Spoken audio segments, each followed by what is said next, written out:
Hey guys, welcome back to the channel. This is a story about what if rinne-sharingan Naruto gets banished in fairy tale. Before I start, please support for more amazing content, and do consider subscribing to my channel and share this video with your friends. This is written by SnazzyCake101 and link in description and support writer. Let's start the video. Chapter 1 Prologue. Long ago, before magic even made its first spark, there was shinobi, otherwise known as ninjas.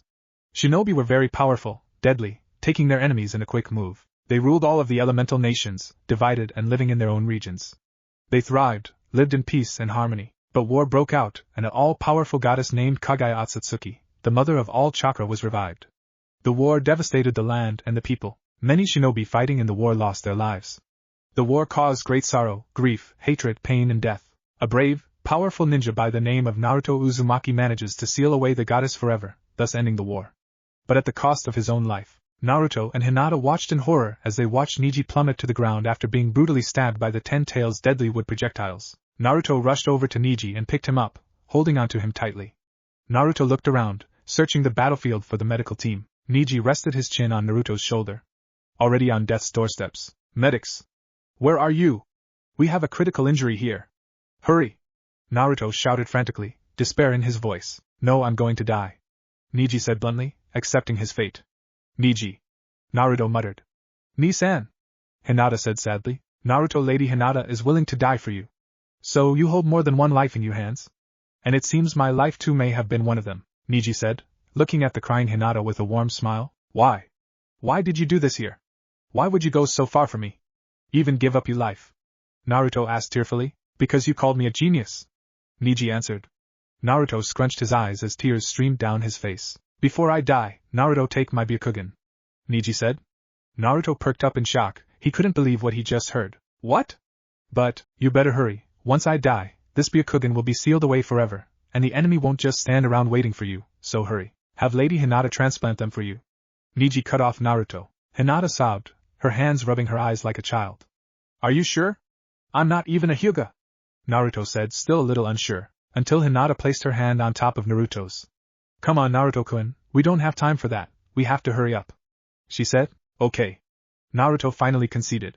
Hinata moved closer to Neji and Naruto, and began the transplanting process. Soon, Hinata was finished. She cupped Naruto's face with both her hands, looking into Naruto's newly transplanted eyes with her own. Use it wisely, Neji Nizan entrusted you with his Byakugan, make good use of it. Hinata said.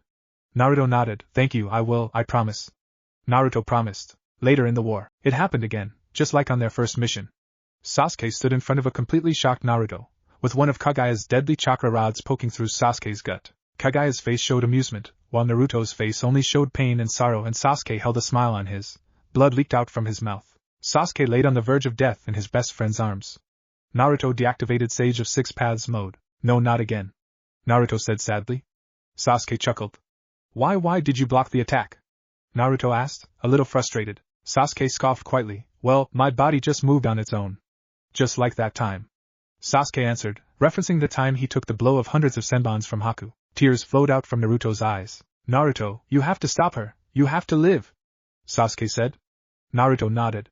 Sasuke smiled. Listen, Naruto, there is something I want to give you, something that'll help you win this fight.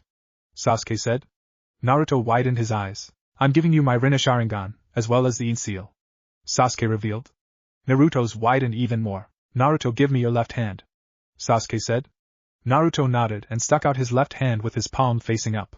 Sasuke in return placed his own left on top of Naruto's. He kept it there for a while before lifting it up. Naruto looked down at his left palm, to see the moon seal that was once on Sasuke's left palm, on his. Naruto then watched Sasuke reach for his dojutsu and literally taking the rinne-sharingan out of his eye socket. Naruto slightly cringed from the sight. Are you sure about this, Sasuke? Naruto asked for insurance while Sasuke proceeded to implant the rinne-sharingan into Naruto's left eye. Yes, you are my best friend, I entrust you with that power. So use it wisely, you have the full power of the Sage of Six Paths, you have all tailed beasts inside of you, and you now possess the power of all the three great dojutsu. Kagaya is no match for you now. Sasuke said. And take this, Sasuke said, his arms slowly reached behind him and it grasped the Kusanagi. He carefully swung the sword around his body and handed it to Naruto. Naruto hesitated. Just take it, you dope. Sasuke said firmly. Naruto nodded, taking the Kusanagi from Sasuke's grip. Thank you, Sasuke. He thanked, while Sasuke finally began fading away, but Naruto continued to clutch his best friend in his arms, weeping. all while Kaguya watched in amusement, cackling menacingly. Naruto looked up at the evil goddess with his new eyes angrily. He had one eye with the Byakugan and one eye with the rinne-sharingan. He was hell-bent on killing her or at least sealing her away for good. How amusing! How sweet and saddening, a dear friend dying in the hands of another dear friend. Kaguya teased. This only infuriated Naruto even more. I'm gonna kill you! Naruto vowed. Kaguya smirked. Bring it on, boy! She taunted. Naruto gritted his teeth, launching himself at the goddess, activating Sage of Six Paths mode. Naruto struck Kaguya in the guts head first like a rhino. Normally, such a violent head bump would cause severe brain damage to the head bumper, but it only gave Kaguya extreme violent nausea. Blood shot out from her mouth. Naruto smirked. Using even more force, he launched the goddess into the sky. Enjoy your ride, Naruto teased. Kaguya looked down at the blonde shinobi in hate and disgust. Naruto charged further towards the rabbit princess, sticking out both of his palms, preparing to seal away the mother of all chakra away forever. Kaguya noticed and panicked. She readied herself for another teleportation jutsu. You're too late! Naruto shouted, having finally come into contact with Kaguya. As soon as Naruto touched Kaguya, the sealing jutsu immediately began working its way on sealing away the goddess forever. Kaguya narrowed her eyes. No! I won't go down like this. I will take you down with me, Kaguya said, and she meant what she said. As another black chakra rod slid down from her long, oversized sleeves, her hands grabbed onto it. It's too late for any of those words now, Naruto shouted, oblivious to what Kaguya was doing right now. Kaguya smirked. She took the rod and plunged it through Naruto's gut, just like how it happened with Sasuke. Before the sealing jutsu completely sealed her away, Sage of Six Paths mode was deactivated. Naruto screamed in pain as he fell to the ground, landing violently with his back facing the ground. Naruto clutched onto his stomach, blood dripping from his mouth. Naruto panted hard, finally spreading out his arms and legs, accepting his fate. So this is how Naruto Uzumaki dies. Naruto mumbled quietly to himself as he stared up at the blue sky. Naruto scoffed. How pathetic. With that, Naruto's eyes began shutting. His breathing stopped. Forgive me, Sakura-chan, Kakashi-sensei, but this is goodbye. To be continued. Chapter 2, Prologue Part 2. Naruto laid on the ground, arms and legs spread and relaxed. Naruto smiled, welcoming death with it. So it seems I'll be joining you on the other side, Sasuke. Naruto thought. Naruto deactivated both of his dojutsu and looked into the sky. His eyes held sadness. It's about time I join you too, Mom, Dad. Finally, Naruto began fading away in the same fashion as Sasuke and Obito did whenever they were struck with the black rods. Naruto closed his eyes, his breathing stopped. And eventually, his entire body was gone. Naruto thought he left the mortal world, he thought he was going to join his other beloved people, he thought everything was over. But Lord Kami had a different plan for the young shinobi. Naruto woke up coughing. He immediately grimaced from the lingered pain he felt from his guts, which the location he had been stabbed. Naruto looked around, observing and taking in his surroundings. He sat in the middle of a forest, he didn't look so hot. Naruto came back the way he was left, shabby torn up clothes. His body was covered in grim blood and wounds. What the hell is this? I'm supposed to be dead. Naruto wondered suspiciously. Wait, this must be heaven, he thought. Naruto relaxed a bit more. He then heard a low, rumbling chuckle coming from inside him. Well, Kit, you couldn't be more wrong, Kurama said out of nowhere, slightly startling his host. Hey Kurama, you're still here, Naruto said to him in joy. TCH, it ain't that easy to get rid of me, Kurama replied. What is this place, Kurama? Is this heaven? Naruto asked, still clutching onto his broken body. No, you've been given the chance to live a new life, Kurama finally revealed. Naruto widened his eyes in shock, although he didn't believe the fox's words. Come on now, you stupid furball, where are we really? Naruto asked more seriously. He isn't lying, Son Goku said to Naruto just as seriously. Naruto couldn't believe those words. How do you guys know? Naruto asked, getting more curious and curious by the second. We all met up with the Sage of Six Paths, and he told us you deserve to start a new life, Kurama said. Naruto sighed. Oh, was all he said, finally believing Kurama's words. Kurama let out a deep, gravely sigh. Remember, Naruto, we will always be here for you, for whatever you need, Gyuki said. Naruto nodded, thank you. Naruto looked around and saw the Kusanagi lying on the ground just beside him. Naruto reached over to pick it up, he looked at it in more detail. Oh yeah, Sasuke gave me this, he gave me his eye, he entrusted me with his power. Only thing is, I have no idea on how to use this sword or this eye. Naruto went through in his head. I'm not really good with the Byakugan either, let's just say I'm not good with the new stuff I've been given. Well, I did just recently get these new powers, it's not like I could just learn how to use them in an instant. Well then, I'll just have to train, and learn to use my new powers, but this time I'll be on my own, Naruto thought. Naruto strolled around the forest, carrying the Kusanagi in his hands, discovering a river bank. He sat on a rock just beside the river bank. When Naruto looked into his reflection in the water, he saw just how totaled his clothes.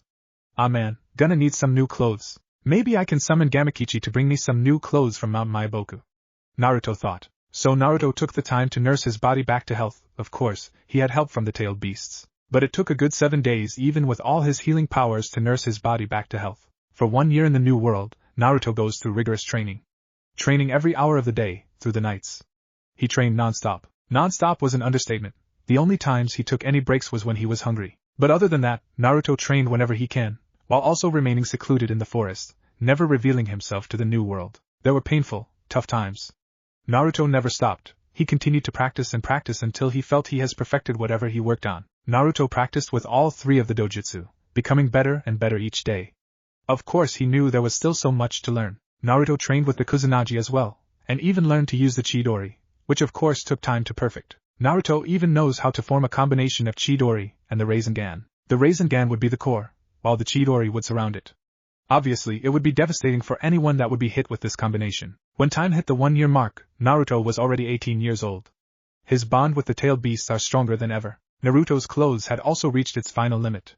Fortunately, Naruto could summon the toads from Mount Maiboku, so Gamakichi decided to have new clothing made for Naruto, including a new forehead protector. Naruto's new outfit consists of an orange long-sleeved kimono shirt. On top of that was a black sleeveless kimono shirt, in which he kept that one open. The 2 kimono shirts he wore was held together by a red ribbon.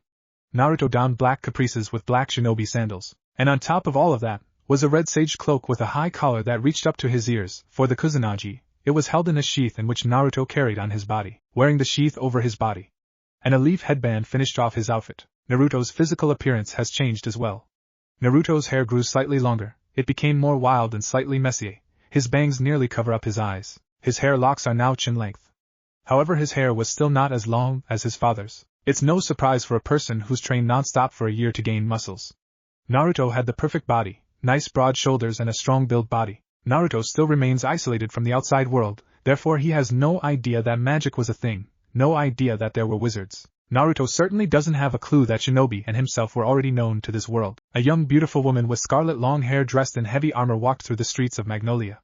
Her name was Erza Scarlet. Known as Titania of Fairy Tale, she is one of the most powerful wizards in the land of Fiori. Erza had just come back from a solo mission in Harjan. She was very satisfied with the reward she got from it. She walked through the streets, dragging along a cart full of luggage like usual, on her way home to Fairy Tale. The only thing that bothered her was one incident that happened on her journey back from her job. Flashback. Erza strolled along the trail that would lead her home. All was fine, it seemed peaceful, quiet. There was only her and nature. At least that's what Erza thought. As Erza walked further down the path, she got closer and closer to the outskirts of Magnolia. Erza was stopped whenever she saw a kunai stabbed randomly into the ground. Erza widened her eyes. Is that? She wondered. Before she made any moves, Erza's head peeked around her surroundings, searching for anything that seemed fishy. After she was confident that this wasn't an enemy trap, Erza cautiously approached the kunai knife. Is this an actual kunai? Erza mumbled to herself quietly, bending over. Erza then reached for the knife and grabbed hold of the handle. Erza gulped, she couldn't believe her eyes. She finally took out of the ground and held it a little closer, taking a closer look at it. Wow, it feels so real. Erza thought in awe. She narrowed her eyes, getting a little suspicious. But why is this here? How is it here? These only existed in the legends and nothing else. There's no way this could real. Erza thought, suddenly getting serious. A sudden rustle in the bushes startled Erza. Her head perked up, and she shot up to her feet, trying to find the source of the rustle. She widened her eyes even more when she saw such a familiar figure. She didn't know who or what it was. All she could see was sun-kissed spiky hair. Erza stared in shock. Who is that? Erza wondered. The figure turned around and looked at the scarlet-haired woman. Erza stepped a little closer, hoping to get a better look at the man. But to Erza's disappointment, his face was masked by shadows cast by the trees and the sun. In a quick move, the man disappeared in a flash. Wait! Erza shouted desperately.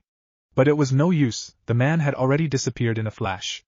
Erza looked down at the kunai she still gripped in her hand. She narrowed her eyes. Who was that? And why did he look so much like Erza paused? Whatever, I should probably tell the guild about this, she thought, slipping the kunai into the back of her skirt. Flashback ends. Erza stopped walking, standing in the middle of the street while other civilians walked past her casually. Did I just imagine that? Was it real? Could it really be him? Erza thought, a little in doubt. Erza sighed, if I tell the guild, they probably won't believe me anyway, even if I show them the kunai. She thought, should I even tell them about this? Erza wondered. Erza then continued walking through town. And when she finally arrived at the front doors of the Fairy Tale Guild Hall, Erza stood there for a while, still thinking through everything. Erza took in a deep breath and pushed open the two big doors of Fairy Tale, walking into the lively guild. Erza gulped, walking over to the master slowly. Yo Erza, what's up? How was your mission? Master Makarov of Fairy Tale asked joyfully. Erza smiled. It was a success, master, she replied. Makarov chuckled. That's great. Glad to hear it, he said. Erza couldn't help but chuckle herself. Just when Erza was preparing to the old man of the incident that happened, Natsu, Gray, Happy and Lucy walked over to Erza, greeting her casually. Hey Erza. So, how did your mission go? I can only guess it went well. Lucy smiled. Yes indeed, Erza replied. That's awesome. We're having a party. You want to join? Natsu said cheerfully. Lucy scoffed. Since when are we not having a party? She teased. Gray smirked. Erza smiled. Sure, she said. Maybe I'll just tell them tomorrow. XXX Fairy Hills XXX. Erza sat down on her bed holding the kunai in her hands, eyeing it carefully.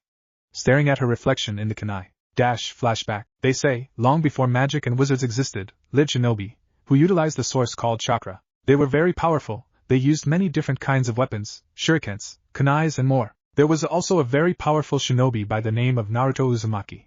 And it is said that when war broke out, and when an all-powerful goddess is revived, he gave up his life to seal her life away forever.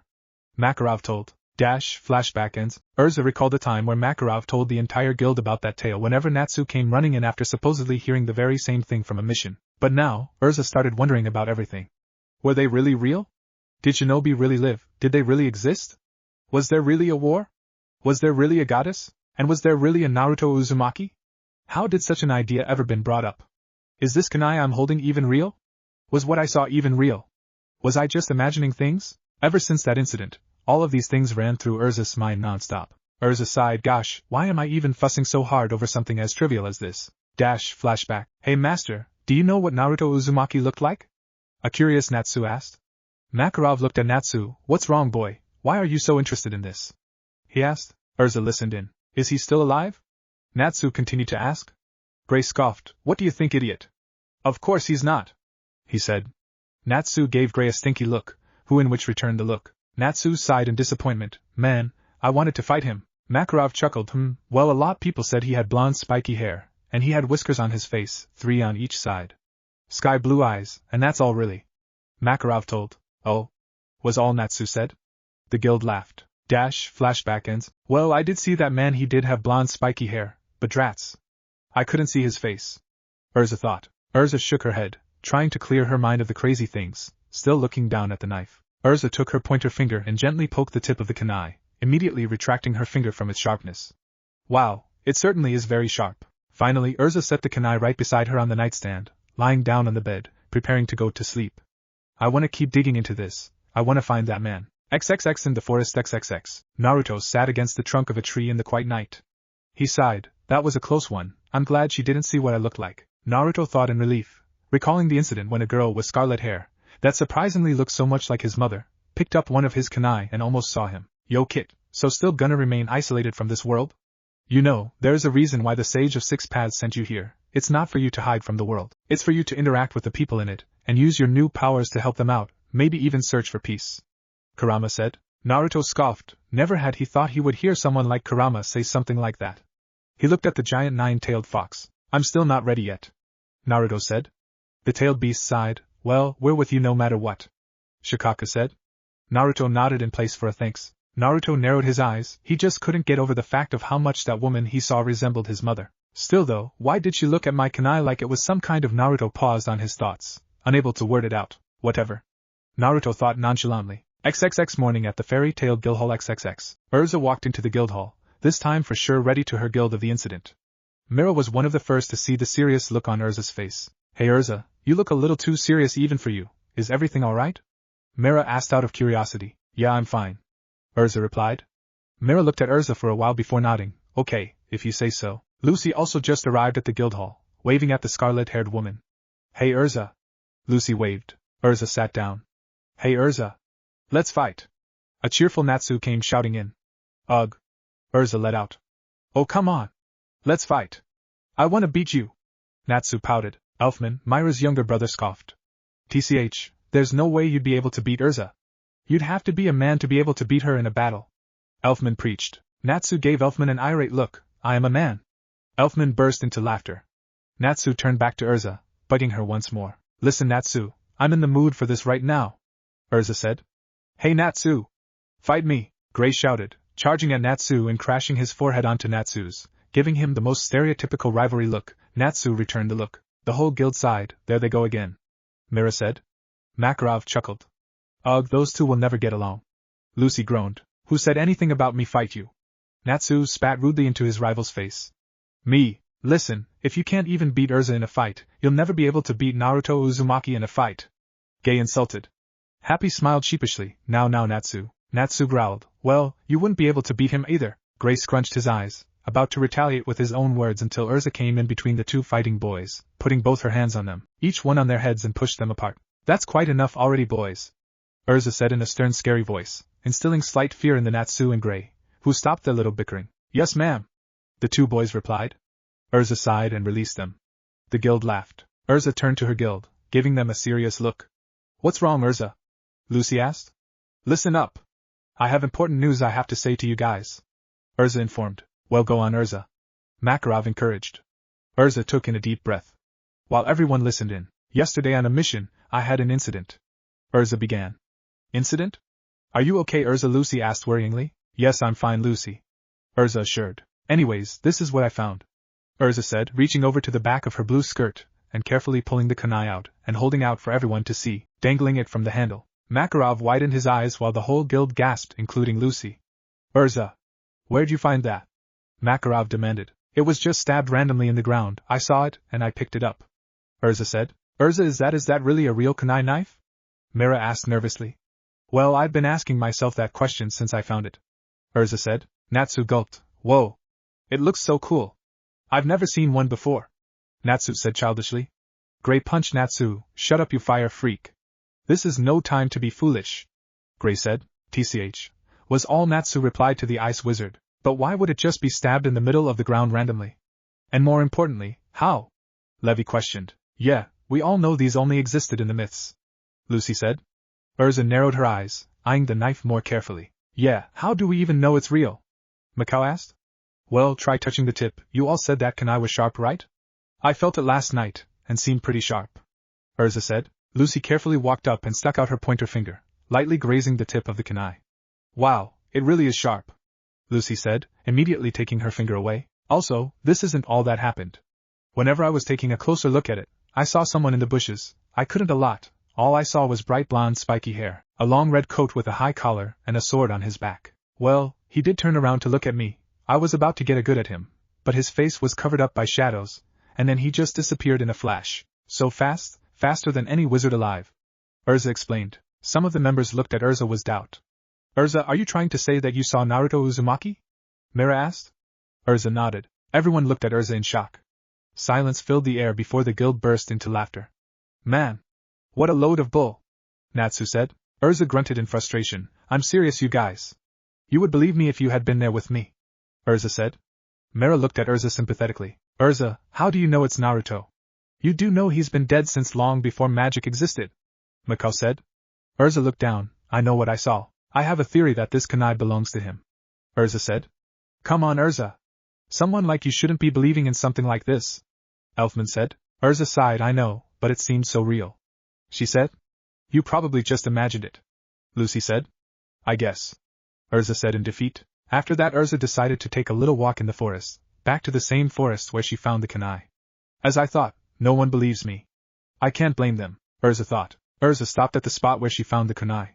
Erza looked at the forest that surrounded the path. Erza strayed from it, and walked into the forest. As Erza wandered further into the forest, she started feeling an intense power aura. God! What is this feeling? Erza wondered. Erza wandered even more further, until she started spotting trees with unusual scratch marks.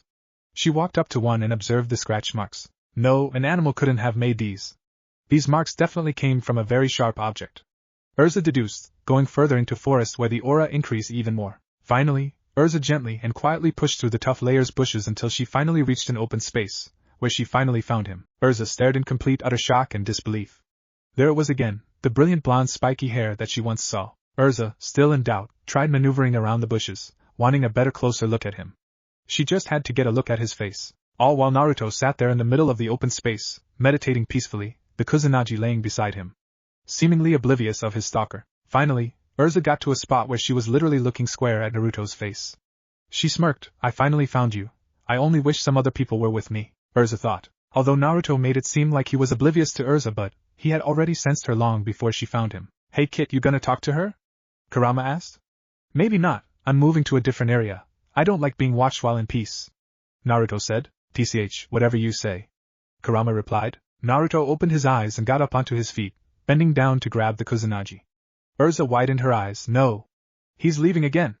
Erza thought a little frantically. Naruto once again turned around to look at Erza, whose heart was melted by his kind sky blue eyes, mesmerized by them, marveling at Naruto's wild blonde spiky hair, and she adored his innocent whiskers. Before Naruto left he spoke softly, but loud enough for the Scarlet to hear. Sorry, but maybe another time. Erza gasped, finally having the courage to come out of the bushes and really face the legendary figure, but not before Naruto disappeared in a flash again. Erza stood in the spot of Naruto, smelling the lingering scent of ramen on him. Erza gripped her fists tight, frustrated with herself. Damn it! I'm such a fool. I should have had more courage to face him. Talk to him. And there's no doubt about it. That was him. That was the famous legendary Naruto Uzumaki, Erza confirmed, while also berating herself for messing up yet again. Question is, should I tell the guild? Erza wondered. Erza began walking back to the guild hall, pondering over if she should in fact tell the guild about this. It him. Those whiskers, that blonde spiky hair, and those stunning blue eyes. It's gotta be him, Erza thought. I can tell he must be very powerful just from the aura he gave off. He's definitely someone not to anger. Erza continued. I have to get him to talk to me. I want to know why he's here, how he is here, and more. I need to get his attention, and I'm going to. Erza thought confidently. Erza continued strolling through the streets. Should I tell the guild? She wondered. Erza shook her head. No, they'd never believe me, but it doesn't mean I have to stop searching for him. Erza smirked. I'm going out there again and I'm going to find him. If he really is out there, he's alone, no one to show him around this world, because who knows how long he's been here. Naruto has done so many great things, and he is the reason why magic and wizards exist. Someone has to be there for him, Erza thought. But then there's a good chance he just wants to be left alone, but even so, I at least have to get a good talk with him, Erza thought, finally coming to a resolve. Erza finally arrived back at the guild, and she was still unsure of whether she should her fellow guild mates of this incident. Erza knew no one believed her, even Natsu. Which was odd. Natsu should be the one of the people who do believe her, since Natsu has always looked up to Naruto, and he even wanted to fight him. Erza then pushed open the doors, walking into the noisy guild hall. Hello Erza, Mira greeted cheerfully. Erza just responded with a simple wave. Erza sat down at the bar in the stool looking over to Mira, who approached her. So, are you still thinking about the stuff with Naruto or that Kanai? Mira asked. Erza nodded. Mira sighed. Do you really believe that he's really out there? Naruto Uzumaki? Mira asked. Erza remained silent. Maybe I'll tell Mira. Yes, I do. He's really out there, Erza said. Mira titled her head, looking at Erza questionably. How are you so sure? Mira asked. Erza shrugged. Mira took in a deep breath and let it out. Why are you so determined in finding someone that's not even alive? Mira asked. Erza chuckled. I ask myself that question all the time, Mira. Mira couldn't help but giggle herself. It would be very interesting to see Naruto. How would everyone react? I mean, he's basically a legendary figure now. I mean, Natsu himself wants to fight him, Mira said. Erza laughed. I'm going to look again tomorrow. Mira nodded. You be careful, okay, Erza? Erza nodded to the barmaid. After hanging out for a little while longer at the guild with her friends, Erza headed back to Fairy Hills. As Erza stepped into her home, she thought more and more about the situation. What happens if we actually come face to face? What if he comes off a little hostile? What if he runs off again? Erza thought about all the what-ifs, and didn't want to continue on with the what-ifs. But then, he said sorry, but maybe another time. So does that mean he intends on actually meeting me?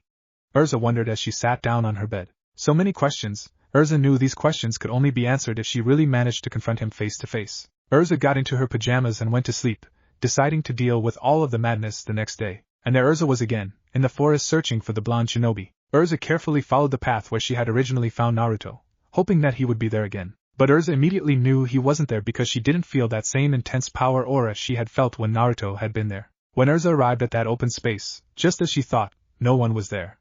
Damn it! Erza cursed and continued to walk on, treading further from the area. Erza walked on, poking her head around and scanning through the trees. She kept this up for only up to an hour before she was starting to lose faith again. I should head back for now, Erza said in disappointment. Erza began heading back to the guild, with no leads and sign of the legendary shinobi. I wonder if he's trying to avoid me, Erza thought as she treads. She sighed. And there it was again. Just before Erza completely left the area she had just explored, she felt it again.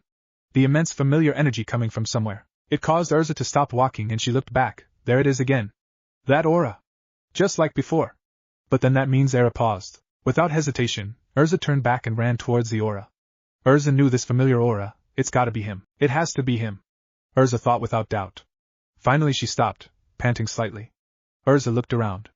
Now slowly walking around, she could still feel the aura. Erza walked, and finally, she saw him once again from afar. Naruto was leaning against the trunk of a tree, napping peacefully. Erza smiled, having finally found Naruto Uzumaki. I finally found you. She though triumphantly. And this time, Erza didn't bother to hesitate. She boldly walked up the sleeping blondie. He looked so innocent, and he was sleeping so soundly that Erza slightly didn't want to awake him from his slumber. But this was it. After going through so much trouble, she won't let another good opportunity slip away. Erza leaned over Naruto's body, tapping his shoulder gently. Ezra looked around and saw the kusanagi laying right beside its owner. Wow, he's a swordsman, interesting. Erza thought. Naruto finally began opening up his eyes. When he saw the same scarlet-haired woman from before, he widened his eyes, immediately shooting them fully open. Erza only watched in shock. It was really him. Naruto frantically stood up, snatching the kusanagi and stepping aside from the tree and looked at Erza with his blue eyes. I can't believe it. It really is you. Naruto Uzumaki. Erza said. Naruto backed away and arched an eyebrow in confusion. Who the hell are you? And how the hell do you know my name? Naruto asked a bit rudely. Erza also lifted a brow in the same fashion, but after a couple of awkward moments, she finally realized the issue. Right. Of course. So he doesn't know anything about this world, and he doesn't know me, nor does he know that he's already well known here and stupid me for not introducing myself. Erza deduced, a face of realization on her face. Naruto remained puzzled. Listen, I don't know who you are but I should get going. Naruto said slyly, attempting to slip away, slipping the kusanagi onto his back. Erza noticed he was leaving, and as Naruto turned his back towards Erza, she reached her arm out, grabbing hold of his with her right hand, stopping him in his tracks. Erza stared at the back of Naruto, marveling at his broad shoulders. Naruto gently shook Erza's hand and retracted his arm, his back still facing Erza. Wait. I'm Erza Scarlet. Erza finally introduced herself. Naruto looked down, hesitant to make facial contact with her, partly because she looked so much like Kushina. Please, let's talk about this. Let's look each other in the face and explain everything. Erza said sternly. But Naruto still refused to face her. Face me. Erza demanded with a serious face. Naruto sighed. He finally turned and looked into her brown eyes. What do you want? Naruto asked. I just want to talk to you. Erza said. Naruto's face held mistrust. I can't tell you about me. I don't know you. You may know about me somehow, but I can't reveal anything about me to you until you've earned my trust. Naruto said with the same stern voice. Erza narrowed her eyes. I assure I am not trying anything here. I just want to have a peaceful talk, and I promise to explain everything. Erza assured. Naruto arched a brow, still uneasy about trusting her. Fine, but don't expect anything out of me, he said. Erza nodded. So Erza went on to tell Naruto about how he and Shinobi are legends and myths, about wizards and guilds and magic. By the end, Naruto had a better understanding of this world, and thought about going out and reading books about this so-called magic, and these so-called wizards. So now do you see? Erza said. I guess. Naruto said. Erza sighed. How long have you been here? Erza asked, hoping to get at least some answers out of him. Well, she did just tell everything about her world and all, might as well tell her some about me. Naruto thought. 1 year. Naruto finally answered. Erza widened her eyes. 1 year? In this forest? Erza said.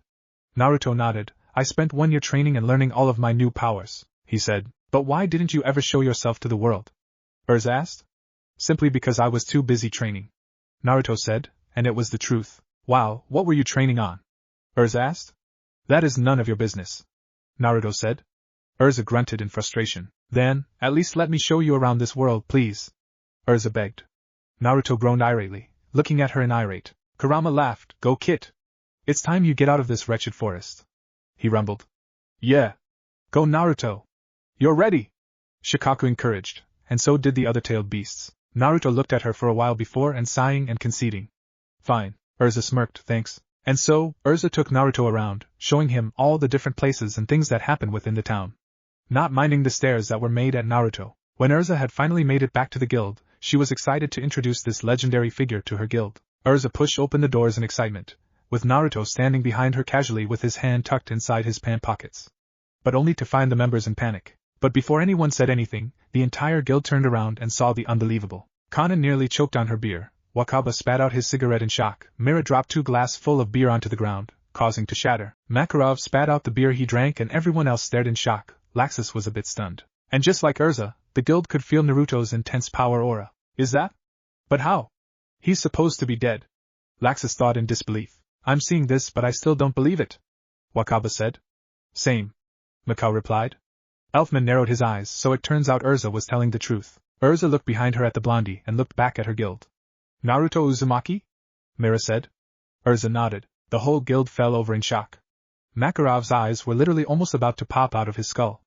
Naruto sighed. So, they know me too, huh? The wild messy blonde spiky hair, 6 whiskers 3 on each side, sky blue eyes, and that overflowing power energy. There is no doubt about it.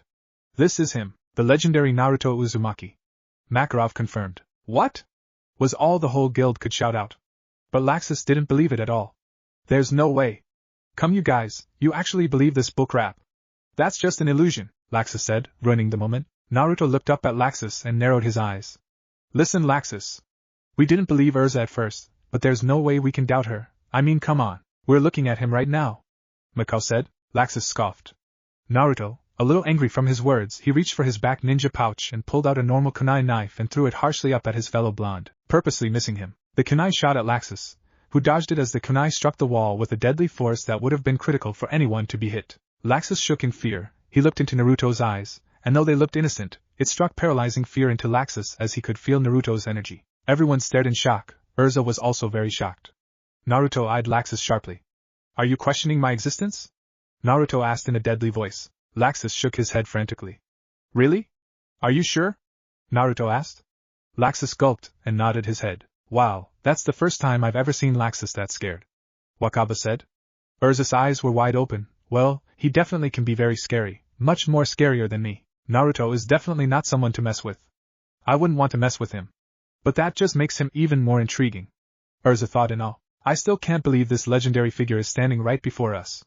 Natsu would be overexcited right now. Mira said. Yeah, but he's not here, nor is Lucy or Gray. Kana said. Erza arched a brow. Where are they? On a mission? She asked. Mira sighed. Well, more than just a mission. They stole an S-class mission. Mira said. Makarov was still angry about that issue. Erza widened her eyes, face now showing rage. What? Gray went and tried to bring them back but he hasn't been back in a while now. I'm assuming he got dragged along. So we need you to go and fetch them. Mira explained. Erza nodded firmly. You got it. I'll make sure to bring them back. If I have to drag them on a rope and drag them back, and I will. Erza assured. Mira and the rest of the guild nodded, a little more relieved. Erza smirked, turning over to look at Naruto, who was only listening in with a nonchalant expression. So why don't you come with me? Help me out? Erza suggested. Naruto thought about it for a while. Go Kit. You need action. Let's see if your training proved fruitful. Kurama encouraged. Go Naruto. We'll be by your side no matter what. Gyuki said. Go Naruto. Son Goku joined in, as well as the other tailed beasts. Naruto paused, looking at the wizards. The guild stared curiously, while Laxus only looked at Naruto in disgust. Naruto smirked. Why the hell not? Yeah. The whole guild cheered in excitement. This isn't happening, is it? The great Naruto Uzumaki and the great Titania Erza teaming up. This is not happening at all, Elfman said in disbelief. Erza smirked back. Well then, what are we waiting for? We have some fools to retrieve. Oh, do they KNL me as well? Naruto asked. Erza nodded violently. Oh yes, one in particular too, Erza said, referring to Natsu. Naruto smirked. I guess it can't be helped. Snazzy Cake 101. Hey guys. Sorry for a late update. I hope you enjoyed this chapter and how Naruto met Erza in the guild, although he won't be joining it right away, and he won't reveal as much as he did right away, unlike the fairy tale ninja, cause as you can see, he's a little more distant this time. Naruto already hates Laxus, and even Laxus is scared of Naruto. And as you can see, canon kicks start from here. Hope you enjoy my arrangements. As Naruto and Erza set off to Galuna Island, the whole guild eyed Naruto intently. Everyone has so many questions, so many wonders about this legendary figure. Makarov especially was intrigued by Naruto. Mira sighed. You know, master, I wonder is he really that powerful? She asked. Makarov shrugged while the guild just looked at their master. He probably is, I can tell just from the aura he gives off. Naruto is certainly someone not to anger. Makarov said. The guild was awed. Wow, But that just makes him so much more awesome! Levi shouted. Jet and Droy smirked and nodded in agreement. I hope he joins this guild, Mikau said. Makarov looked down. Well, that would be up to him.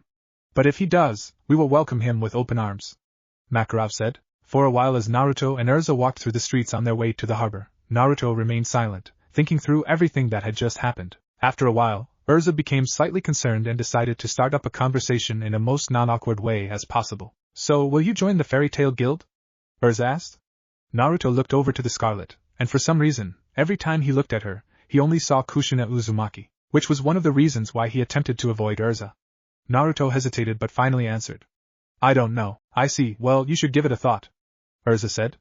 Naruto nodded. So, would you mind telling me more about you? Erza asked. Maybe later. I still don't feel ready yet, Naruto said. Erza smiled. It's okay, I understand. Naruto looked at Erza. Finally he smiled. Your hair is very beautiful. Erza blushed slightly. Thank you. So, who else knows me in this world? Naruto asked. Many people. I mean, you're considered a legend here, Erza replied. Naruto looked around. Oh really? He noticed many townspeople looking at Naruto like they had just witnessed Madara and Hashirama battle each other to the death. Also, there's one certain person in the guild who really looks up to you. He even wants to fight you, Erza said, again referring to Natsu. Naruto was surprised. Who is it? Erza smirked. I'll tell you when we get there. Naruto sighed. The two continued walking down the streets, still not letting the stares from the people bother them. Erza narrowed her eyes, still frustrated on why Naruto still won't tell her anything. Naruto-san, she called out. Naruto stopped walking upon hearing the honorific. And boy does that honorific make him feel old. You don't have me call me by that. Anything else is fine. San just makes me feel old. Naruto chuckled. Erza chuckled along. Naruto-kun, she said. Naruto nodded. With that Erza became dead serious again. I still don't know why you won't tell me anything about you. I want to know what happened, Erza said in a little demanding tone, but Naruto refused to answer her. Erza sighed in frustration. Naruto turned to Erza and poked her in the forehead in the same fashion Itachi did with Sasuke. Erza again blushed. Sorry, but maybe another time. Maybe after we return. Naruto smiled. Erza nodded. So, if you don't mind telling me, what is the S-class your friends took on? What are we up against? And what is Galuna Island? Naruto asked. Erza narrowed her eyes. Apparently it's a cursed island, and rumor has it that anyone who has gone to Galuna Island has never made it back alive. They say that you'll turn into a demon if you step on Galuna. Erza explained. Interesting, Naruto said. Erza looked at Naruto. Do you believe it? I wonder if we'll actually turn into a demon. Erza asked. Not really, Naruto said bluntly. Well, I don't care if I turn into a demon. I'll definitely bring those idiots back, Erza assured. Naruto chuckled.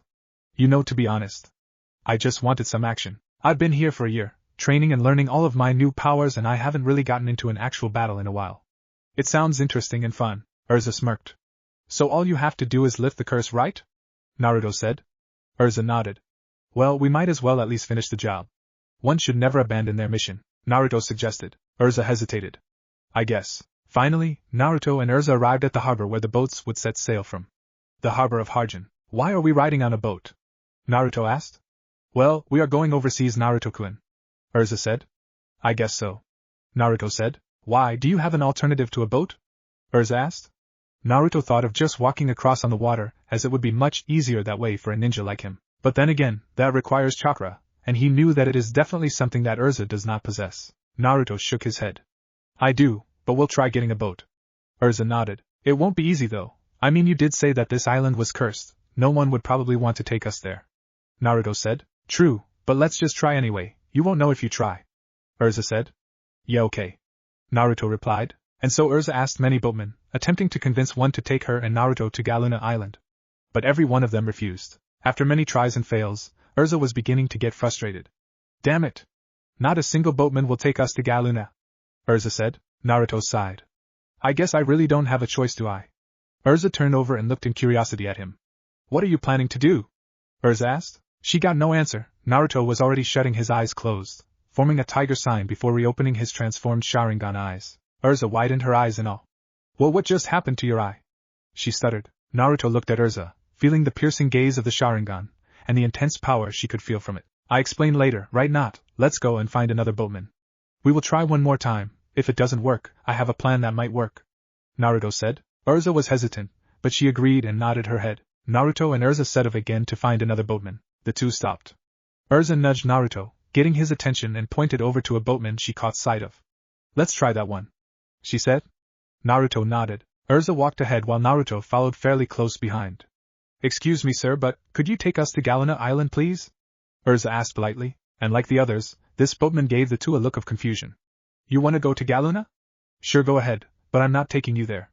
"No way," he said firmly. Erza sighed and turned over to look at Naruto, and he nodded. Naruto strolled over to Erza slowly and looked at the boatman straight in the eye with his Sharingan, striking some fear into the boatman. As Naruto gazed even more deeply into the boatman's eyes, the boatman slowly began to faint. He nearly fell over his boat and was nearly about to topple into the water. But Naruto flashed by onto the boat, catching him sufficiently. Erza looked astonished. Naruto then lifted the now unconscious boatman and threw him gently over his shoulder. Naruto then hopped back onto the deck and walked over to a shop. Erza followed close. "What did you do?" she asked. Naruto smiled at Erza as he deactivated his Sharingan. "I'll explain later on the boat, but I've got to get this man to a safe place," Naruto said. Erza smiled and nodded. "We have to hurry," he added. Naruto rushed over to a simple shop selling foods and clothes. "Excuse me," this man fainted. "Could you get him somewhere safe, please?" he asked the owner of the store. At first the owner just looked at Naruto and Erza in suspicion and confusion, but nodded and took the boatman from Naruto's shoulders and brought the boatman into the shop. "I've got you covered," the owner said. Naruto and Erza sighed in relief. "Thank you so much," they both said and hurried out of the store. "So are we just gonna take the boat?" Erza asked. "Well, do we have any other choice?" Naruto asked. "I guess so," she said reluctantly. Erza stepped onto the boat followed by Naruto. Erza unhooked the boat, and they two finally set sail. "By the way, what did you do? Surely he was knocked unconscious, but how did you do it without even laying a finger on him?" Erza asked in curiosity. "I put him under a genjutsu, which is just like Illusion World. It wasn't too powerful to knock him out for a whole week, but it is enough to keep him down for at least a day or two," Naruto answered. "Cool," Erza said. "I can't wait till you meet the others. They're gonna love you so much," Erza said. Naruto chuckled. "Now then, let's go and fetch these idiots," Erza said. Naruto nodded. The sun had just set whenever Naruto and Erza finally acquired a boat. Naruto and Erza sailed through the water. On their way to Galuna Island, both remained silent throughout. Naruto leaned back slightly and looked out into the open, his eyes filled with sadness. His hair blew gracefully in wind. Naruto looked out as he twirled a normal kunai in his hand. Erza noticed the deep sadness in Naruto's kind blue eyes that are no longer the Sharingan. Erza wondered what had happened to him. She wanted to ask him what caused such sadness in those eyes. Because deep down, Erza wanted to see happiness in those eyes. But Erza feared that asking those questions may bring up unwanted memories that Naruto was trying to forget. "How are you doing that with the kunai?" Erza asked, deciding to break the silence as it was driving her crazy. Naruto snapped out of his daze and turned to look at the scarlet. "Honestly, I don't know either. It's just a habit that most ninja do," he answered. "I see," Erza said in awe. She looked at the blonde shinobi, she was so curious. Erza wanted to know more, she wanted to know if the myths are truly true. But Erza knew that Naruto didn't want to be bombarded with so many questions immediately. Out of curiosity, Erza took out her own kunai, which was the one she found, and began twirling. "Well, she attempted to. This is harder than it seems, I don't know how you guys do it." Erza chuckled as she continued to twirl the kunai. After a while, it started to bore Erza and so she stopped, but Naruto continued. "Erza, right?" Naruto called, unsure if that was her name. Erza smiled kindly and nodded. "Yep. That's my name." "What do you need?" she asked. "Do you know how to get to this Galuna Island?" Naruto asked nervously. "Yes, of course," Erza assured firmly. Naruto then suddenly stopped twirling his kunai and sat up with alert, his face expression no longer a calm but a more nervous one. Erza noticed and moved with him, she was anxious. "What's wrong, Naruto?" she asked. "I sense something bad. Do you feel that uneasy presence?" Naruto said. Erza paused to think, but she did remember feeling something a little off that didn't fit with the calm night sea. She nodded. "Does this mean we're close?" Naruto asked. "Probably, and I hope everything is okay over there. I have a bad hunch on this," Erza said in alert. Naruto nodded. "If anything happens, will you help us?" "We might need it," Erza said. Naruto shrugged and smirked. "I guess," Erza smirked herself. "Thank you." Throughout the rest of the journey, Naruto and Erza conversed about all sorts of things. Until they finally arrived at the island, and they were sure it's Galuna Island. For one, when the two got off, they immediately saw the unrealistic, eerie purple glowing moon. "Something is already wrong," Naruto said uneasily. Erza nodded with her eyebrows furrowed. "Well then, we better get going." "Right," Naruto replied, and the two warriors set off in the direction where a certain busty blonde was. Naruto ran in an incredibly fast pace. To him, It was pretty normal since most ninjas ran faster than a normal human being. Erza had to run faster than she usually did to even keep up at his heels. Eventually, the two began hearing faint sounds of a raging battle and the terrified screams of which seems to be a young girl. Erza immediately looked at Naruto. "Hey Naruto, do you hear that?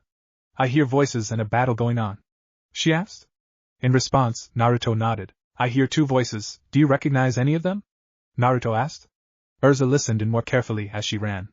"One sounds like Lucy from our team, but the other I don't know," Erza said. "Then I'm guessing it's okay to assume that the other voice is Lucy's opponent," Naruto theorized.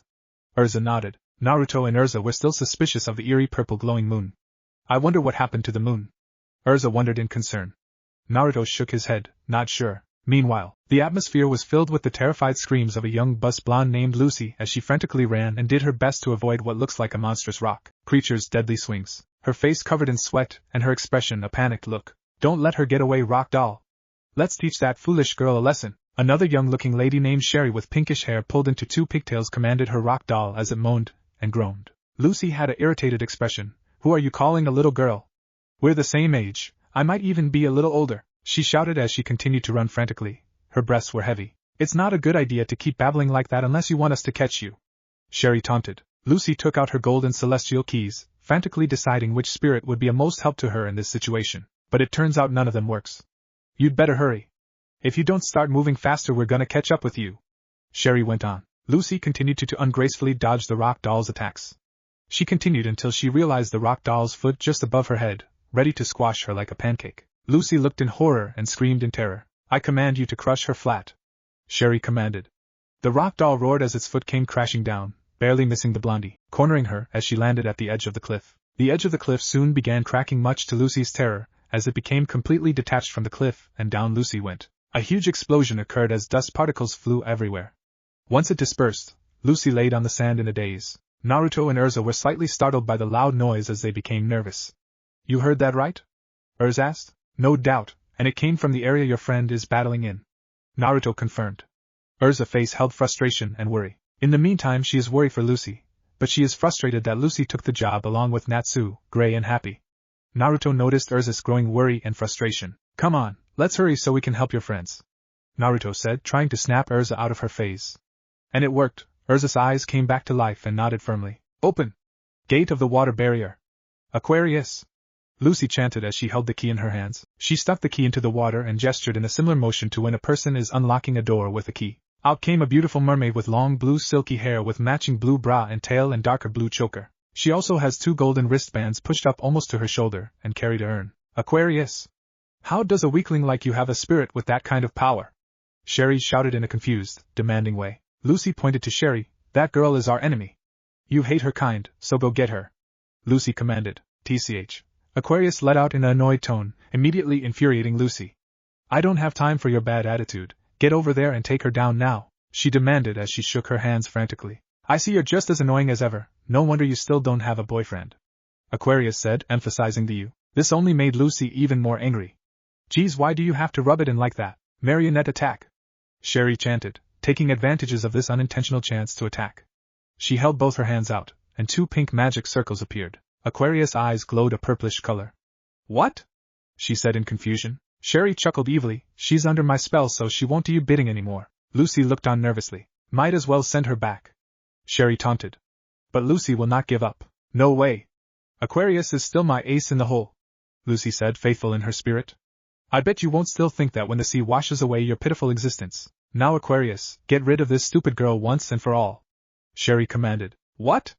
the mermaid hollered in even more confusion. Aquarius raised her urn, and a massive flood of water burst out of the small urn, creating a massive wave heading for Lucy as she whimpered. However, it didn't just wash Lucy along. Just as Sherry was cackling in humor, it carried her away along with the blonde as both girls screamed in terror. Aquarius stood aside from the commotion in a safe distance, allowing the wave to finish off the girls. "Huh, and I thought the blonde girl was stupid. I can close my own gate, thank you very much, but bye." Aquarius smirked as she vanished into thin air. Whenever the wave finally died away, it definitely left the two in a real daze. Lucy struggled to get from her stomach, her hand gripping the sand for firmness. She finally stood up, but she was still lounging around, wobbling on her legs. "Leave it to Aquarius to throw her waves against friend and foe alike," Lucy said with a shaky voice. Sherry also finally got up to her feet, but she was also wobbling like Lucy. I hate myself for allowing you to trick me again, but it doesn't matter because she wasn't strong enough to defeat my rock doll. Sherry whimpered. The two bumped into each other as they wobbled, and when they did, they faced each other ferociously. The two went into a brawl, throwing and thrashing their arms about as they argued on and on and on, until their little fight was finally ended when Lucy's had enough and decided to swing her arm at her enemy, successfully defeating Sherry. No! How did this happen to me? I never lose. Sherry whined in defeat. Oh yeah? Well, you just did, to a wizard from Fairy Tale. Lucy shouted triumphantly. Sherry's rock doll shattered along with its owner's defeat. Although the flame of my life has been extinguished far too soon, my love for you will blaze on forever, cold Emperor. Sherry said. You're not gonna die, so let's tone down the drama, Kay? Lucy replied. Angelica, avenge your master's death. Sherry added weakly, the life in her eyes gone. Lucy widened her eyes in alert. A giant blue rat flew in, flat on its tummy ready to crush Lucy as she turned around in panic. But I thought that rat was one of her puppets. Lucy screamed. She tried to run before tripping over. Angelica narrowed in. I can't move my legs for some reason. Lucy panicked. As the rat closed and Lucy gave another desperate scream. Damn it, make it! Just when Lucy thought she was about to be helplessly crushed by a big rat, she felt herself levitate off the ground. She felt two gentle, strong, firm arms wrap around her waist as someone strong carried her off the ground and into safety. Lucy looked up at her savior. She saw sun-kissed blonde spiky hair, whiskers on this man's cheeks, and kind sky-blue eyes look down at her worryingly. Lucy felt her face blush. Wow, who is he? Lucy wondered. As she was being carried, she stared into the deep ocean blue eyes of her mysterious savior. Eyes so deep, Lucy thought she would have gotten lost if she kept on looking deeper and deeper into those eyes. As the mysterious man landed on the ground and gently placed Lucy back on the ground, the first thing she saw was the bright sun-kissed blonde, wild, unruly spiky hair. Lucy looked up and saw what was the most friendliest and strangely familiar face ever. Beautiful blue eyes, yet so sad. Finally, Lucy mustered up the courage to mutter a small hello. The young man gave Lucy a kind smile. Are you okay, miss? I hope you aren't injured, he said. Oh, don't worry. I'm fine, thanks to you, Lucy replied. He has blonde hair like me. Lucy noticed. But the danger hasn't passed. Angelica, realizing she has missed her target, leaps back up into the air in another attempt to crush her now two targets. The man immediately stepped in front of Lucy protectively, ready to leap into action. Lucy yelped in fear, but a metallic swipe across Angelica's body and the famous scarlet-head wizard's Erza directly behind saved the man some trouble. And Erza did not look so very happy at all. Lucy peeked over the man's tall, broad shoulders to see Angelica lying in defeat, and she sighed in relief. Lucy looked over and saw Erza, cheerfully waving at her. Hey, Erza! She ran over from the man, but once Erza turns over, looking at Lucy with a frightening death glare, Lucy's relief quickly turned to panic. Realizing that Erza must be here for one certain reason. Oh right! She's mad at us because we broke guild rules and took an S-class request without permission.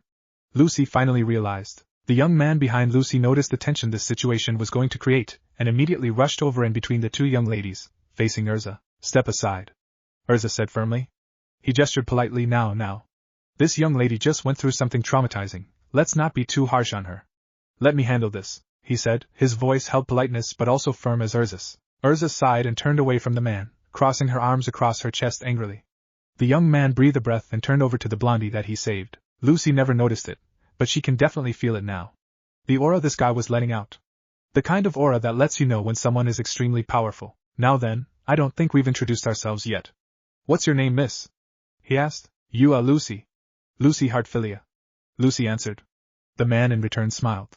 Nice to meet you, Lucy. My name is Naruto Uzumaki. Lucy paused, in disbelief in what she just heard. Come again? Lucy said. Naruto gave a light chuckle. I said. My name is Naruto Uzumaki.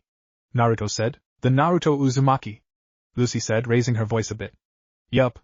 Naruto nodded, popping the P in the end. Then again, he is exactly what Master Makarov described him as.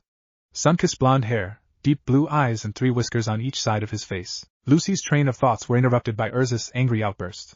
Back to the point. Lucy jumped a bit, startled from Erza's unhappy voice. Now, I'm sure you have a million questions flying through your head about all of this. I will give you all of the answers when I'm ready. But what's more important right now is, do you know why Erza and I are here right now? Naruto asked. Lucy sighed. Yes. To take us back, right? Naruto nodded. Lucy clasped her hands together nervously. Just promise you won't hurt me? Of course. Naruto assured, giving Lucy a reassuring smile. Before looking over her shoulders to see a very suspicious man hiding on top of the cliff with concern, Lucy seemed to notice. What's wrong? What were you looking at? Lucy turned around to see what her fellow blonde was looking at so seriously but found nothing was there. Nothing to worry about. I think you have bigger problems right now. Naruto reminded. Happy fluttered over. Hey Lucy! I've been all over for you. I'm glad you're okay. I was. Happy immediately silenced whenever he saw a very familiar redhead and rushed out, flapping his wings as fast as he could. But at this point, nothing could escape from Erza. Not when she was this angry. Happy soon found himself hanging upside down by his tail that was held by Erza. Happy was shaking in utter fear. He was so scared that he hasn't noticed the other figure standing behind the kneeling Lucy. The last thing he wanted was an angry Erza. Naruto could not believe his eyes.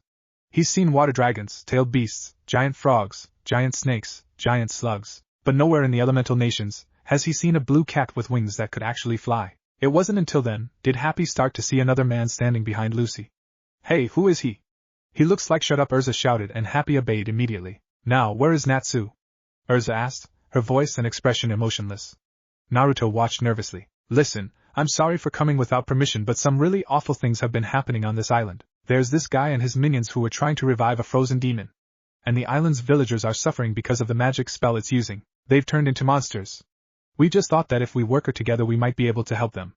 Lucy explained anxiously. Naruto looked at Lucy sympathetically. He wanted to help. Naruto knew exactly what the right is to do, but he didn't want to take sides either. Both sides have good reason in the actions. None of that is my concern. Erza replied coldly. Lucy looked at Erza in despair. Please Erza, let us finish this job. We can't leave things this way. Lucy begged, and in return got a sword to her throat, in which Naruto's immediate response was to rush to Lucy's side, stepping bravely in front of her, taking the sword to the throat for her. Naruto! Step aside! Erza ordered. Happy gaped. Naruto! Shut up, Happy! Erza snapped. Now step aside, Naruto. Erza ordered once again. Listen Erza, I'm not trying to take sides. I think Lucy and her team's action are wrong too, but I think we should hear her out first. Maybe she has a point, let's give her a chance. We don't even have to let them finish it, if you want the two of us can finish it. But let's not take things too far, and I promise you I'm not trying to take sides. Please Erza. Naruto begged. Erza gave Naruto a hard look before finally lowering her sword. Fine. Erza said reluctantly and walked off. Naruto breathed a sigh of relief. Lucy and Happy couldn't believe it. This was the first time Lucy's ever seen anyone stand up to Erza. Thank you so much, Naruto. Lucy thanked. No problem. By the way, what's the cat's name? Naruto asked. Happy. Lucy answered. Ah, Gray laid in bed, his eyes fluttered open. He sat up, looking around and observing his surroundings. Where am I? He wondered.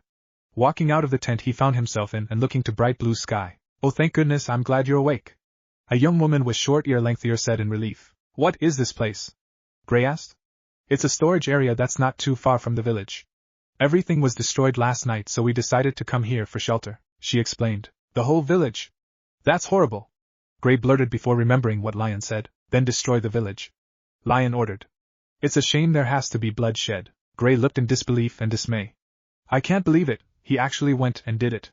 He thought before wincing over in pain, gripping his wounds. You know, it was a miracle that Natsu and Lucy were here. Thanks to their bravery, everybody was able to make it out alive. She explained in gratitude. So are they still around here somewhere? Gray asked. Yes, they actually wanted me to show you their tent once you've finally woken up. The young woman answered. Which tent? Gray asked. They're waiting in that big one right over there. She replied, pointing over to a huge tent. Gray stepped in, only to find a furious Erza sitting down like a tyrant on a throne. Beside her was a familiar figure, and Lucy and Happy bound and on their knees, bawling their eyes out in fear. You made me wait, not smart. Erza muttered venomously. Naruto saw Gray and his severe wounds. His wounds look bad, I should probably heal him up. Naruto thought. Erza! Gray shouted. Why are they tied up? And who is the blondie? Gray asked. Naruto stepped up in front of Erza and walked over to Gray, who looked at Naruto like he already knew who this mysterious young man was. The name is Naruto Uzumaki, so I'm guessing you're Gray Fullbuster? Nice to meet ya. Naruto introduced himself. Gray widened his eyes and looked over to his other friends. Did he just say Naruto Uzumaki? Gray asked. Lucy and Happy nodded, still bawling. Nice to meet you too? Gray replied, still in disbelief. Naruto took a look at Gray's injuries. Your wounds look pretty bad. Naruto said. Yeah? So? Gray replied. Mind if I heal them up for you? Naruto asked. Gray stood there, still in shock and disbelief. I cannot believe this, you're Naruto Uzumaki? The Naruto Uzumaki? But? Gray paused. Naruto chuckled, long story, but now is not the time to tell it. It's okay, you can trust me, Naruto assured. Gray looked over to Happy, Lucy and Erza. Just go with it, I'm not in the mood to deal with your crap. He's healing you up and we're getting right down to business, Erza uttered. Gray gulped in fear. Okay, he looked over to the legendary figure that is somehow standing in front of him. Naruto held up his right hand and Gray saw a sun tattoo in his palm. Naruto reached over and gently placed his right palm on Gray's wounds. Gray stood still and anxious. Until he started feeling his wounds sealing up. Even Erza was watching intently. Lucy and Happy were stunned. Once Naruto took his palm away, Gray felt like his body has just been made anew. Well, how do you feel? Naruto asked. Gray backed away, moving his limbs around, moving about. He felt no pain, not the pain he felt earlier. I feel great. Gray replied gratefully. All right. Erza shouted, catching the attention of Naruto and Gray, causing Gray to settle down more seriously. Now that you're healed up, let's get down to business, Erza said in a frightening tone. Naruto backed off and Gray had chills going up and down his nerves. So Lucy's got us up to speed with everything that's happened. I thought you were sent here to stop Natsu and these fools. If you guys had stayed, you would have met Naruto in a more light-hearted way. Well, needless to say, I'm disappointed, Erza said, her voice still emotionless. Gray sighed. Where is Natsu anyway? That's something we'd all like to know, Erza replied. The last time I saw him he was fighting the Cold Emperor's lackeys. But when we went back to where the village was there wasn't any sign of him. Wherever he is I hope he's okay. Anyway, since we couldn't find him, Erza demanded that we take her to you, but I had no idea where you ended up. Lucy began explaining. So I did some scouting from the air and from up there I could see the villagers had moved to the storage area. Happy finished. Erza walked by Naruto and Gray. Okay, we're going to search for Natsu and then we're going back to the guild, Erza said firmly. Naruto's expression showed that he is conflicted with Erza's idea. And so is Gray. But we can't leave the island just yet. If Lucy filled you in then you know exactly what the villagers are going through right now, Gray protested. Erza stared at Gray harshly. And what would be your point? Gray looked in shock. He could not believe the words coming from Erza's mouth. Naruto stood back, staying out of the conversation, but listening intently. Not interfering just yet. Natsu yawned tiredly. Man, I finally come up with the perfect plan, and then I go and oversleep. Natsu stopped at the doorway of the temple. He looked up and grinned. Gripped his fast and held it into the air with pride. All right. Let's do this. I came here solely to apprehend these fools for breaking the rules of the guild. I'm not interested in anything other than that, Erza affirmed. Rules? Have you even seen what's happened to the people on this island? Gray asked, beginning to raise his voice. I have, Erza replied ever so calmly. Then why are you still just gonna turn your back on him? Gray asked in dismay. Their request is posted on every guild hall. The villagers are off with wizards who are cleared for S-class. You're not qualified, Erza inquired coldly. How can you be so heartless? Gray blurted, causing Erza to look back at Gray with a deadly expression. What did you say? That's no way to speak to the great Erza. Happy panicked, all while Naruto continued to listen on. You suck up, Lucy uttered. Have you chosen to defy the guild's rules as well? Erza asked, summoning a sword to her hand. This immediately triggers Naruto to react. He repeated his actions with Lucy. He immediately stepped in front of Gray, surprising him. Naruto? Gray muttered. Naruto! Step aside. He is going to face the same punishment, Erza commanded. Listen, Erza, I have been listening to this conflicting conversation. I agree with both of you. Like I said, I am not taking sides here, but when it comes to the safety of a village and the people in it, rules are of no matter anymore. This is my suggestion. Why don't we help them finish this job? We will go back to the guild, and let their fates be decided by Master Makarov, and since they have already taken this job they might as well finish it. It would be even more shameful for them to ditch it, Naruto said. Naruto but Gray paused. Come on Erza please, Naruto pleaded. Erza glared at Naruto and lowered her sword. Gray stepped away from the Naruto, and placed a hand on his shoulder. Thanks Naruto. Gray thanked in gratitude and began to walk away. Just before he stepped out he looked back. You truly are a legend. Listen Erza, I'm seeing this through the end and you can't stop me, Gray stated confidently. Naruto smiled at him as Gray walked off. Erza turned her glare over to Lucy and Happy. Please don't get mad at us, we don't have any control over Gray or Naruto, Lucy shrieked. He's not feeling like himself because he lost a fight to his old friend, Happy added. Naruto looked up in surprise. Old friend, huh? Erza took her sword and cut open the ropes that bind Happy and Lucy, setting them free. These events are intolerable. We'll deal with the immediate problems for now, Erza said. Thank you, the two replied happily. Naruto smiled. Erza immediately glared at them. This doesn't change anything, you're still gonna face punishment. And plus, you want someone to thank Naruto. Saved you guys' ass? Erza snapped. Yes ma'am. The two sighed. Naruto sighed along. How pathetic, you're the only one still standing, Toby. Those fairy tale wizards, they're quite impressive, Lion admitted. It immediately reminded Toby of the embarrassing moment when he shocked himself. Hey, can we keep the whole shocking myself thing a secret? Toby asked. This unfortunate turn of events could put Deliora's resurrection in jeopardy. A short man wearing a mask said, walking in. The guy Naruto saw before. Salty, you're stealthy as ever. Lion praised. If all goes to plan, the demon should awaken at some point tonight, but we have to keep an eye on those wizards. If they were to interrupt the moon drip ceremony, then Deliora would forever remain entombed in ice. Salamander and Titania are quite powerful, and it seems like they've got a new ally. He even noticed me spying on them earlier. He has a very uncanny resemblance to the legendary Naruto Uzumaki. But I'm not sure if it's really him. I mean, he's been dead for quite a long time now. They could easily fool our plans. Salty informed. Naruto Uzumaki, you know I would have loved to fight him in battle. He is very powerful. But like always, you seem remarkably well informed. No matter, I can't say I'm worried. Those fools may be strong, but they're no match for me. And if it does turn out to be Naruto Uzumaki, I'll be sure to kill him too. Lion assured. I was hoping you would say that. It is very reassuring to hear. But still, allow me the honor of joining the battle for old time's sake. Salty insisted. Wait, hold on. I didn't know you were a wizard too, Toby said in shock. Yes. It's been a while since I used it, but I've dabbled in a particular form of lost magic. Salty informed. Sure, we could use another wizard. Lion said before the whole entire temple began shaking violently. It's an earthquake. Toby shouted as the temple continued to shake. I don't think so. Lion disagreed. It's all coming down. Toby shouted. Turns out it's our favorite pink-haired fire dragon slayer, tearing down at the moon temple. Natsu continued until the whole entire temple became crooked. Natsu then shot a hole through the ceiling with a fiery breath. What is the meaning of this? Lion demanded. We're in trouble, Toby replied shakily. Salty smirked, looking down below. I should have known Salamander is the first to make a move. It appears we have a visitor, sir, Salty said as Lion looked down along. You know I usually end up breaking stuff by accident. It's kind of funny how hard it is when I do it on purpose. Natsu laughed. Lion glared angrily. What are you doing here? I'm knocking this place over. Then you won't be able to shine light on the demon below. Natsu explained himself. Insolent fool. Just who do you think you are? You dare challenge me? Lion growled. Okay, can someone start explaining? I am lost, Toby said in confusion. Evidently this boy is the reason the temple is now titled. I assume he destroyed the support pillars on one side. Doing so causes the temple to shift in that direction. This in turn prevents any moonlight from directly shining on Deliora. It's an ingenious plan. I'm actually surprised he managed to come up with this, Salty explained in amazement. So are you gonna fight me or what? Natsu demanded, shooting flames from his feet, elevating him. He can shoot flames from his feet? Lion blurted. Yeah. Fire comes out from everywhere on his body, Toby said. Natsu charged head-on and violently headbutts Lion painfully in the stomach, shocking Toby and Salty. Although seemingly defeated just like that, Lion cracked and shattered into pieces, causing confusion in the dragon slayer. What? He's fake? Ice make, eagle.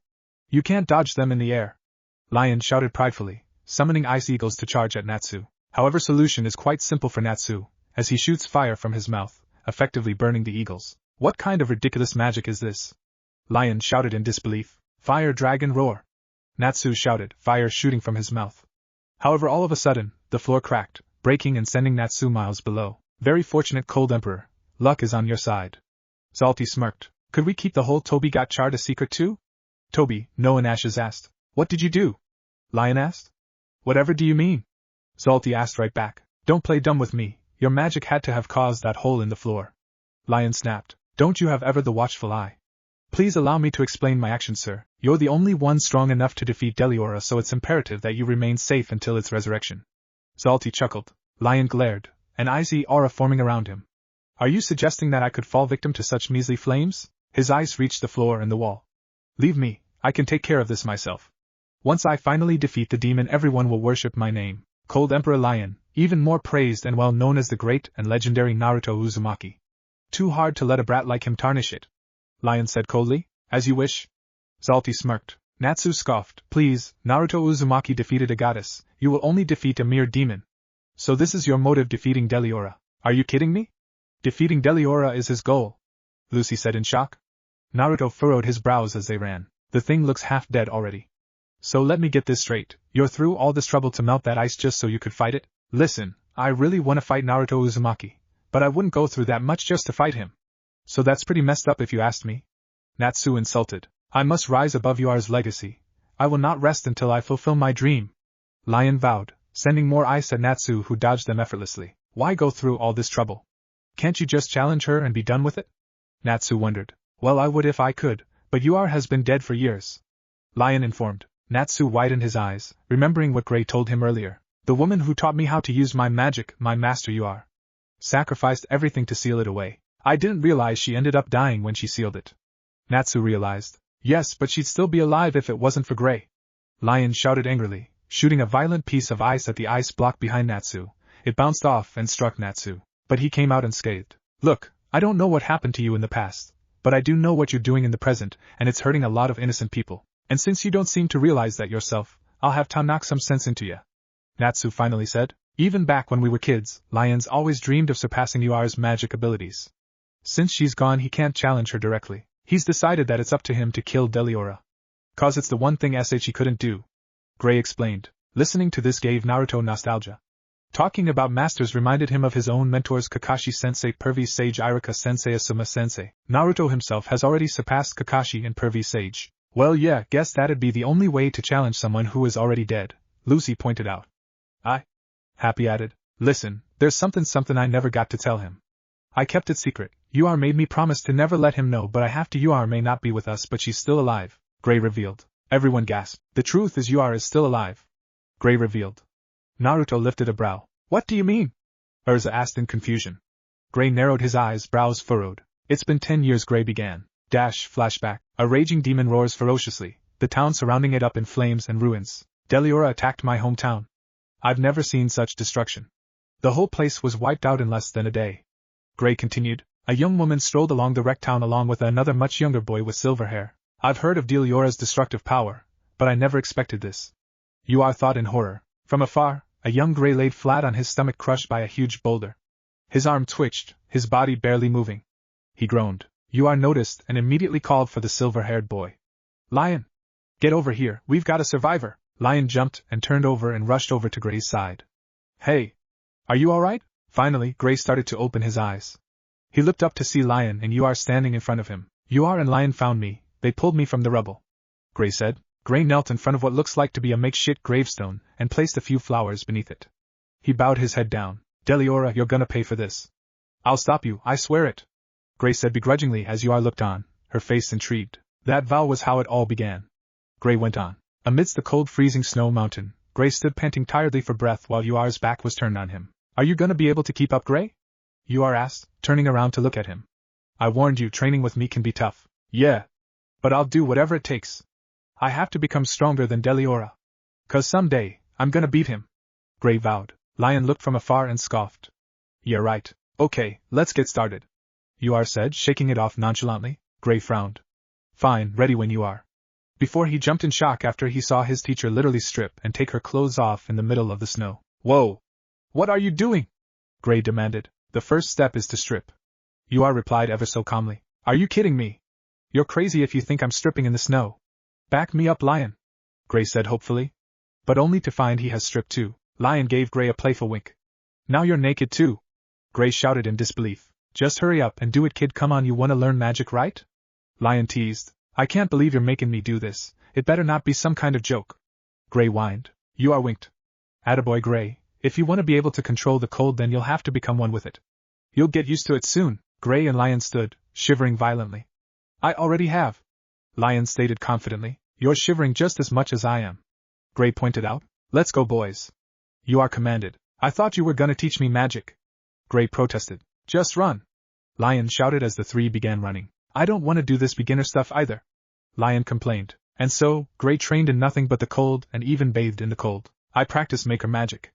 Out of all the magical arts, I feel this one gives you the most creative freedom, Yuar told as she preformed the steps while Gray imitated as Lion watched from afar. Lion preformed his own by making his own ice gorilla, which in turn got him a whack in the head by Yuar. In fact, every wizard who practices maker magic has their own unique style. If you train hard, then someday you'll create a style all your own, Yuar said. Who's the dark-haired boy? A lady asked. You pick up another student? Yeah, his name's Gray. He's a rebel and doesn't want to do what he's told, Yuar answered as she sat at the bar chomping on an apple. The other boy is named Lion, right? I bet when those two grow up, they're gonna be quite the lookers, the lady teased. You think so?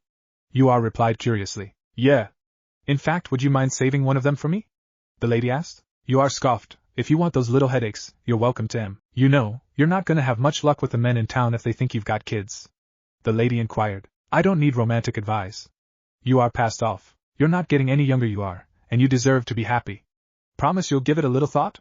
The lady begged. Yua looked back with her food. Yeah, sure. Tell me something. How long do you think it's gonna take us to become stronger than you are? Lion asked cheerfully. How the heck should I know?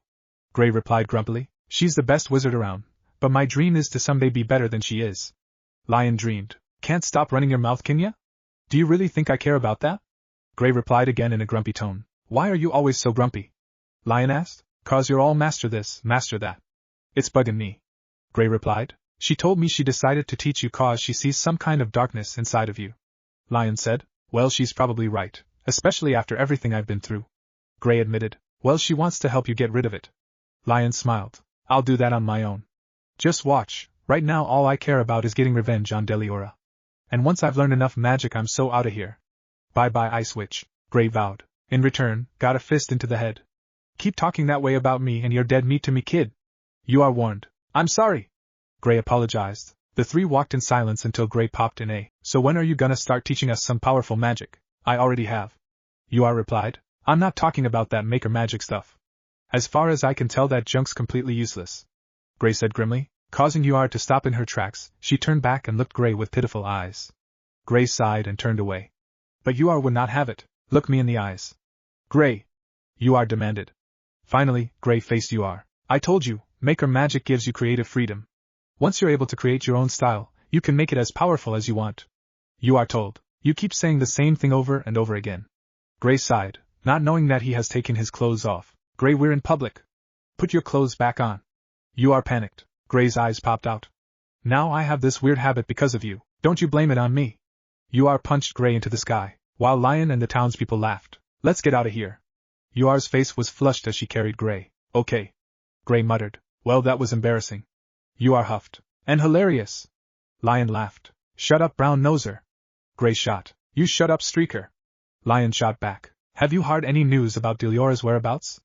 A man on the cart passing by the trio asked. Yeah, I heard it made its way to the northern continent. It's somewhere around Brago. Another man replied. This conversation caught Gray's attention. I hope they don't end up suffering the same fate as Isvan. The first man replied. Gray dropped his bag, causing Yua and Lion to look back in surprise. What's wrong? Yua asked. That's where it is in Brago. Gray muttered. Amidst the stormy night, Gray walked off from Yua's cottage as Yua and Lion looked on in disagreement. No way. Deliora is out of your league, Gray. It'll kill you. Don't go. Yua shouted in protest. Gray stopped. Beg all you want. You're not gonna change my mind. Don't you understand? That demon took my mom and dad away from me. I have to get revenge. Leave and you're no longer my student. Yua warned. Fine. I'm better off without you. Gray shot. Don't go. Lion muttered. And if that thing kills me it'll be all your fault. You should have taught me real magic. Gray shouted. Great. Yua sighed. Dash, flashback ends. Lucy deadpanned as she titled her head in the direction the temple was titled. Guys? Is it just me or does the temple look a little crooked right now? Lucy said. Naruto uttered. He furrowed his rose. So he's just like me, he doesn't have a mom or a dad. What happened to it? Happy wondered. I'm guessing Natsu. Gray immediately said. Me too. Erza agreed. Naruto raised his brows. Natsu? Wow, this guy seems pretty powerful and destructive. I don't know how he managed to pull it off, but he's the only one who would do something that crazy. It's a pretty great idea if he did on purpose. Since the temple is titled like that, the moonlight won't hit Deliora. Gray pointed. You mean his habit of destroying stuff actually came in useful for once? Lucy sounded surprised. Naruto laughed out loud. My head stuck. Looking sideways at the crooked temple hurt my neck. Happy chirped as he attempted to place his head back in place but only ended up cracking it the other way. All of a sudden, Erza faced in a certain direction of the forest with a sharp eye and Naruto jerked uneasily moving super speeds, sprinting over to Lucy and Happy. Watch out, guys!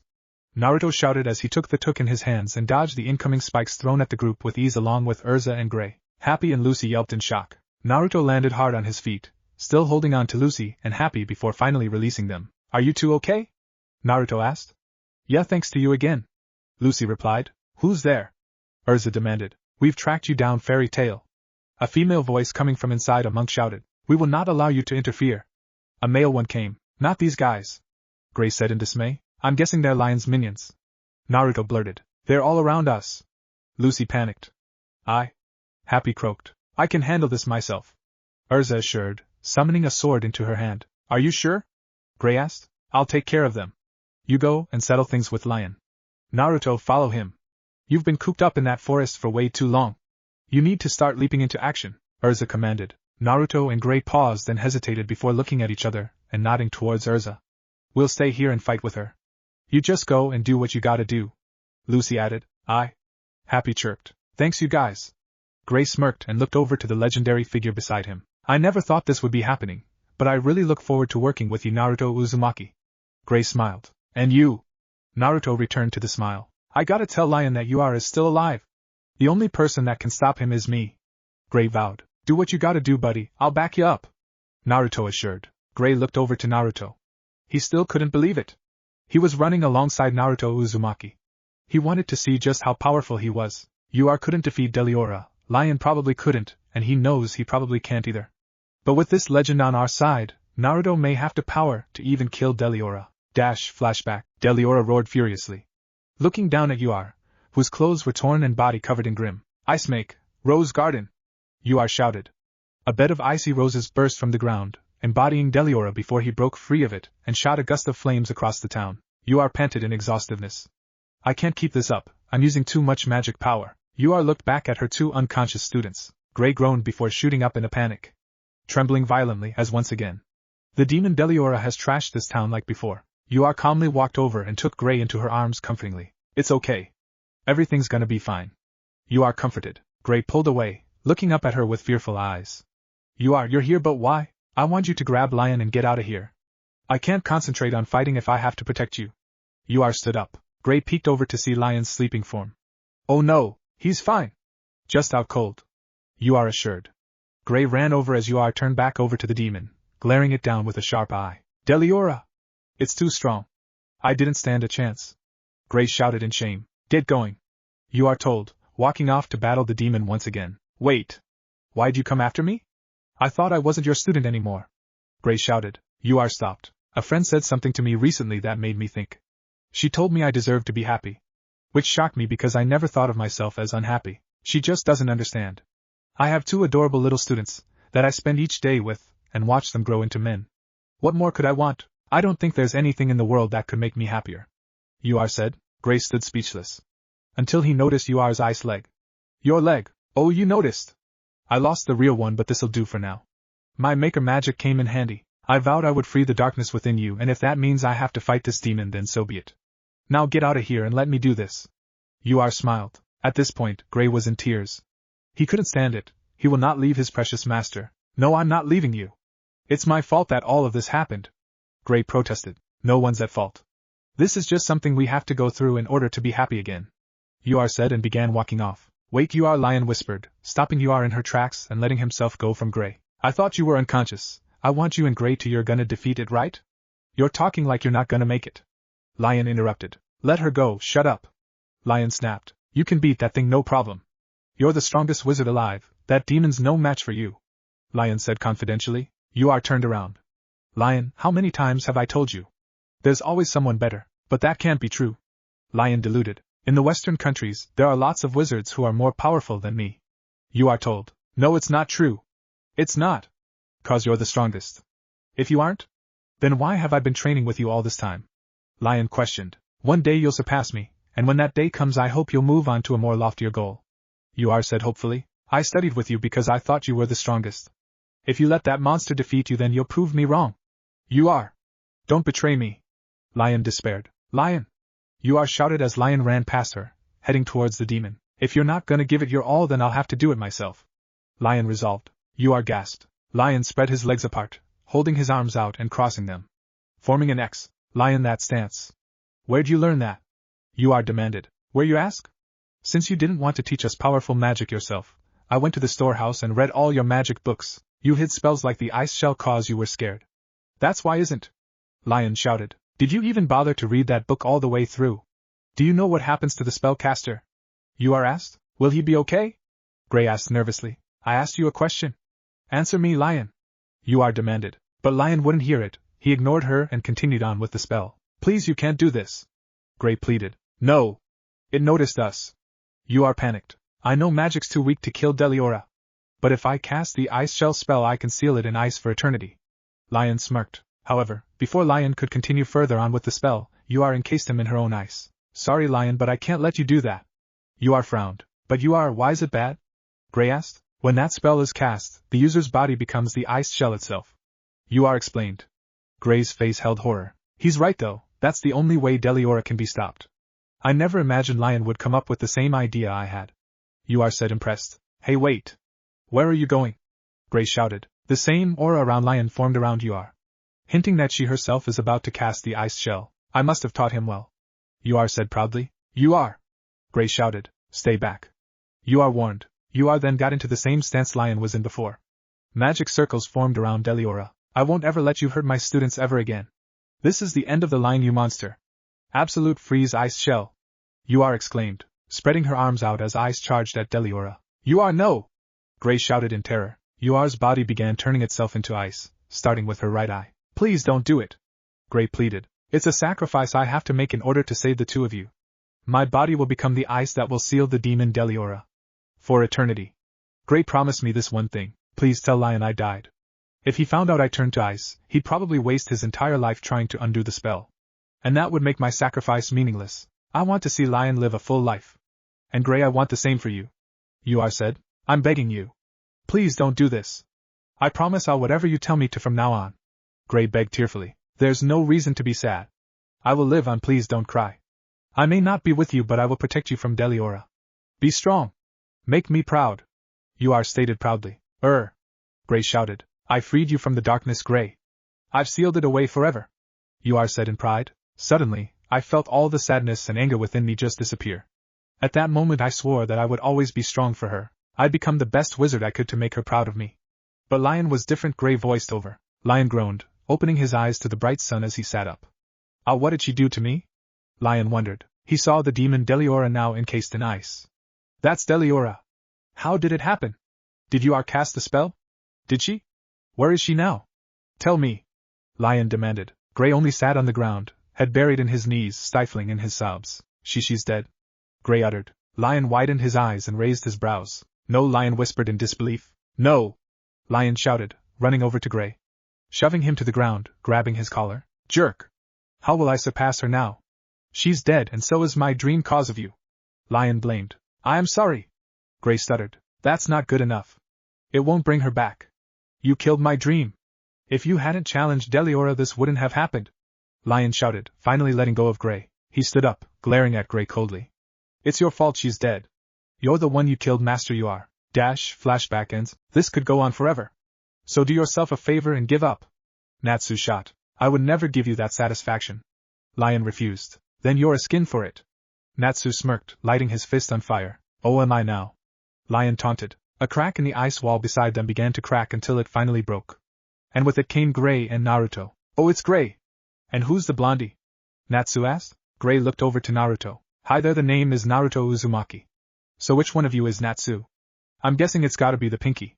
Naruto smirked. Natsu blinked before his jaw hit the floor. Lion seemed to have the same reaction. Say way out? Natsu blurted. Lion widened his eyes. But that's impossible. You died. You sacrificed your life in order to seal away Kagaya Atsutsuki, the great mother of all chakra. How are you alive? I don't believe it. You're a fake. Lion blurted. Oh, it's a long story and I don't really have the time to explain. Naruto said nonchalantly. Look, just let me handle this. It's time we settle things once and for all. Gray settled. Naruto stepped back. No way, man. You already lost to him once. Natsu protested as Gray got in front of Natsu. It's not gonna happen again. Plus, I feel better as ever. Naruto fixed me up. So I'm ready to end this now. Gray stated confidentially. Natsu raised a brow. Fixed you up? Naruto walked over to Natsu. I used my power to heal him up. Natsu was awed. You seem awfully confident. Lion said unfazed. You were right, Lion. I'm the one who's to blame for our master's death. But you're no better. You threatened my comrades, brought harm to the villagers, and now you're trying to destroy what Yuar gave her life to create. It's time we accept our punishment together. Gray said. Lion's eyes shot wide as Gray got ready in a stance of the ice shell. That stance. Not the ice shell. Lion panicked. Ice shell? Natsu said. My master Yuar cast a spell called ice shell on this demon. She gave everything to seal it away forever. I'd fight her if I could, but Yuar's been dead for many years, Natsu recalled. Are you insane? You wouldn't dare. Lion shouted. If you want to live, change the villagers back to their human forms, and then leave this island and never return. If you agree to that, I'll stop, otherwise this is the end. Gray warned as a magic circle formed beneath him. That's so? Well, I don't believe a word of it. You're bluffing. Lion denied. Gray narrowed his eyes. The same aura around you are before formed around Gray. No, I'm not. Gray replied emptily. You'll die. Lion shouted, attempting to stop the casting with his magic, but in turn got sent flying from the aura. Don't do it! Natsu pleaded. All these years I've lied to myself. I didn't want to admit that you died because of me. But she did. And it's time I took responsibility. So I will here and now. I'm not afraid to die if that's what it takes. Gray vowed. Stop this now. Lion demanded. What's it gonna be, Lion? Are we gonna die, or are we gonna live? It's up to you. Gray shouted as his right eye cracked. You wouldn't.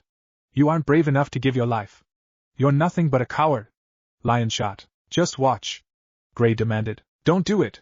Natsu begged. Natsu, Erza, all my friends in Fairy Tail. The rest is up to you. I don't want to leave you, and Naruto, I really wanted to get to know you better. But my time is up. However, Naruto has had just about enough of this nonsense. Naruto walked off from Natsu's side and stood in between Lion and Gray. Natsu looked around. Naruto? Naruto closed his eyes. He bent down, hands reaching for Gray and Lion's legs. Once he knows he's got a grip on both legs, he pulls them both up effortlessly with ridiculous strength, turning over to the bigger space and flinging them across the space like they were mere rag dolls. The two hit the walls with great force. Both of them groaned in pain, as Naruto's throw were awfully strong and powerful. Naruto looked towards them with the kind of face that is done putting up with this nonsense. Alright you guys, playtime is over. Gray and Lion groaned as they slowly sat up against the ice wall. Man, Naruto, your throws are insane. You could have broken my back. Gray groaned. Naruto titled his head innocently. Really? I was barely using half of my strength though. Natsu, Lion and Gray widened their eyes. Not even half strength. So what would have happened if he had gone full power? I don't even want to imagine, Gray thought. Natsu immediately wanted to battle Naruto. Wow, Naruto turned over to Gray and Lion. Listen to me, whatever happened to your master was no one's fault. Your master gave her life to seal away this demon. She sacrificed her life so that you two could live a full and happy life, living on as powerful wizards. And Gray, if you just throw your life away like that, then your master's sacrifice would have been for nothing. And Lion, this isn't the only for you to surpass you are. If you want to surpass you are, you should be training even harder, learning magic even you are couldn't do. Not melting something that she gave her life to create. Naruto chided. Gray sighed. I guess you're right, Naruto, but Lion scoffed quietly. Nonsense. Yeah, and plus you can't just bust in and steal the scene with a bunch of fancy talk. Get back to the end of the line, pal. Natsu blurted. Back of what line? Gray asked. I was here first, so it's my fight. Natsu said pridefully, crossing his arms across his chest. What? When I got here, the first words out of my mouth were leave him to me. Gray shot. Why you? Gray spat. What, you want some? Natsu smirked. Gray took hold of Natsu's scarf, glaring hard at him. I don't care who said what, I got a score to settle with him, do you understand? And I'm ready to die if that's what I gotta do. Gray snapped. Natsu in return took Gray's wrist, gripping it hard and tight. Sounds you haven't been listening to what Naruto was saying earlier. How's dying gonna settle it? 'Cause it sounds like you're running away from me. Naruto stopped you for a reason, Gray. Natsu snapped back. All of a suddenly, the temple began shaking again. But it definitely isn't Natsu's doing this time. Meanwhile, Erza, Lucy and Happy continued to strike down the monks with ease. Do not back down. We must strike down all of those who oppose the cold emperor. The female monk commanded, and the rest of them cheered along with her. Everyone outside suddenly started to feel the whole temple began to shake violently. What's that sound? Erza wondered in concern. It can't be! Lucy shouted in panic, looking over to see the once crooked temple now back to normal. Whoa! The temple just untitled itself. Happy exclaimed. Naruto narrowed his eyes, observing his surroundings. He remembered entering the temple when it was tilted. The floor of the temple didn't seem to be leveled with the ground either. I believe the temple is back to normal now. That can't be too good. We all know what that means. Naruto inquired nervously. Yeah, it means the moon's gonna shine on Deliora. Gray noted while Natsu was jumping around the ground, angrily kicking and punching the floor. Zalti came dashing in nonchalantly through the hole in the wall. Sorry for the disturbance. Zalti apologized. Naruto raised an eyebrow, recalling to earlier when he caught this man spying on them at the cliff. Zalti, I should have known. I take it you did this? Lion assumed. Indeed I did, sir. The moon will be out soon, so I thought I would take the liberty of straightening out the temple for you. Zalti explained before pausing after he saw Naruto out of the corner of his eye. Zalti slowly turned over to see the legendary Naruto Uzumaki standing beside Natsu. No way, the sun-kissed hair, deep blue eyes, 3 whiskers on each cheek, but how can that be? You're supposed to be dead. Zalti stammered in shock. Gray and Natsu chuckled. Naruto just shrugged carelessly. Long story, you don't need to know. But seriously though, that weirdo fixed it all by himself. Gray was in awe. And after I went through all that trouble to mess it up too. Hey, so what did you do to fix it? Natsu demanded. Zalti then focused his attention over to Natsu and cackled. Tell me how you fixed it. Natsu demanded again. Now that everything else is in order, I suppose I should commence the moon drip ceremony. Zalti ignored Natsu. Hey! Natsu said irately. However, Naruto zipped out of his spot, catching Natsu, Gray and Lion by surprise. Holy crap, he's fast. Natsu awed, easily catching up with him with his ninja speed. Where do you think you're going? Naruto shouted. Zalti looked back in attempt to react, but Naruto was way too fast. Naruto charged straight ahead, violently headbutting painfully into Zalti's back, causing him to shriek in pain, knocking him out cold easily. Naruto halted and reached over to grab Zalti by his clothes. Turning back over to Natsu, Gray and Lion, who were gawking at him in utter amazement. Come on, Natsu, let's not bother Gray in his battle with Lion. You and me are going to take care of the demon, Naruto said. Natsu nodded and headed over to Naruto. Wait, what are you planning on, Naruto? Gray asked. Naruto continued walking, ignoring Gray.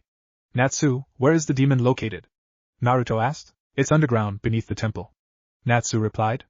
Naruto nodded and began walking. Come on, Natsu, let's leave Gray and Lion alone. Naruto gestured for Natsu to come along with him. Right.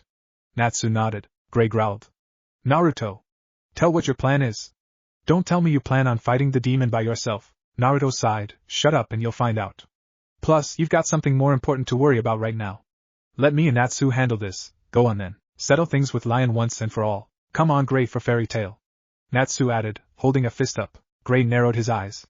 Okay, you got it. And with that, Naruto and Natsu walked off with Naruto still carrying the unconscious Zalti. Naruto, he sure is a mysterious guy. Even more mysterious than Mystigan. He's very, very powerful. And he's cool as heck.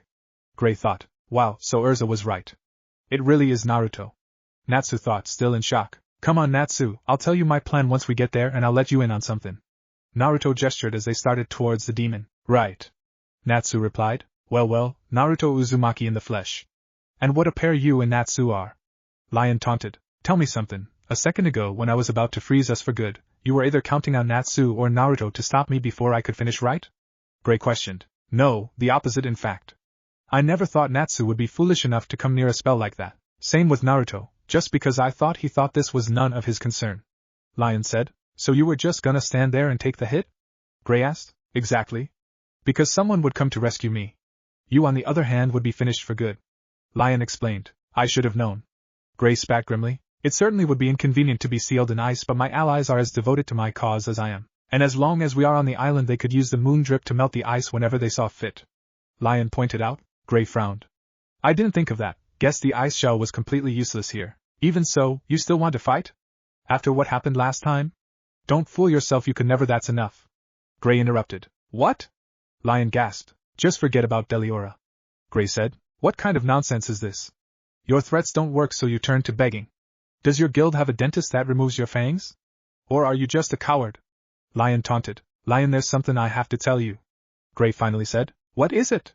Lion spat. You are still alive. Gray revealed. Lion froze, his face looking pale. The ice shell doesn't kill its caster, it uses their body to form the barrier. The ice keeping Deliora sealed away, which you've been trying to melt, is actually Master You Are. She isn't dead, she lives on as that ice. I'm sorry that I never told you the truth back then. You are made me promise to keep quiet. Gray apologized while Lion still stood frozen. It found out I'd been turned to ice, he'd probably waste his entire life trying to undo the spell. Of course. Lion finally muttered. It's over, there's no reason to go through with this anymore. Gray added, but only got an ice tiger through his back. Gray struggled, groaning in pain, falling over onto his knees. You idiot! I know how the spell works. I can assure you she's not alive anymore. That's nothing more than a chunk of ice.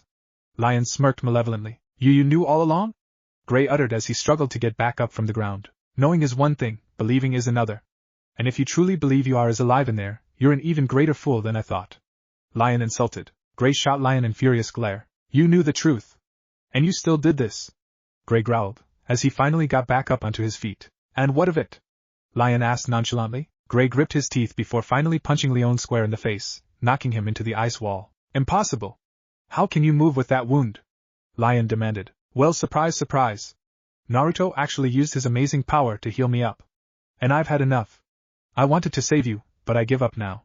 Gray grumbled. You want title of star pupil for yourself? Well, I'm sorry, but I have to fight against Deliora soon, and I'd rather not waste any of my energy on you. Lion insulted. Then we'll just use our fists. Gray held up his fist. You want me to fight you without using magic? That's fine by me. Lion smirked. Gray charged right ahead, seemingly already getting the upper hand on Lion. But was knocked out pretty quick when Lion struck him painfully in the stomach. Gray choked, falling over. Strike your opponents in the weak spot and hit it with all you got. You are taught us that, remember? Lion snarled. Gray glared. You have no right to speak her name. And I won't let you. But Lion struck him again in the stomach with a painful kick. Gray let out a choked cry before again falling over. Once Natsu and Naruto reached the location of Deliora, Naruto hastily threw Zalti onto the ground. Naruto narrowed his eyes as he stood, observing the demon. Natsu approached him slowly and looked down at Zalti and back at Naruto. What should we do with him? Natsu asked. Naruto shrugged. Don't worry about him, we've got more important things to deal with right now. Finally, Zalti began coming into reality. He looked around, realizing that he is underground with the demon Deliora along with Naruto and Natsu. Damn you, Naruto Uzumaki! I can't believe you knocked me out with a single headbutt. Zalti spat.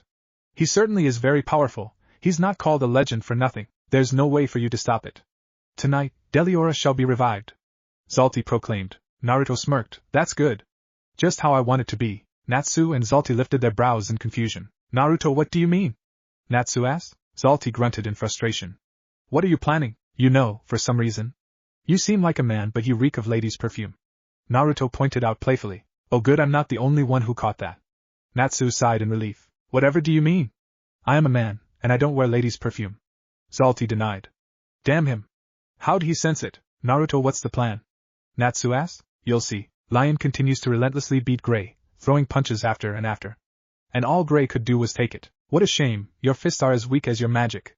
Lion shot. Gray then lunged after Lion, attempting to land a blow at Lion but was struck into the wall real soon by Lion. Gray panted, huffing and puffing, and he smirked. What we're doing right now kind of reminds of someone else I used to spar with as a kid. Gray reminisced. This is the end. Lion cackled as the two charged at each other, with Lion again being the one to land a successful blow at Gray. Get up, Natsu! Gray immediately thought of. Flashback. A young Natsu sat on the ground, exhausted and huffing for breath. A young Gray walked soon enough, in the same condition as Natsu. Come on, get up! Natsu shouted. You're the one that needs to get up, so you come on. Gray shot back. All while Makarov and a young Erza stood and watched in deadpan, Natsu and Gray charged at each other again.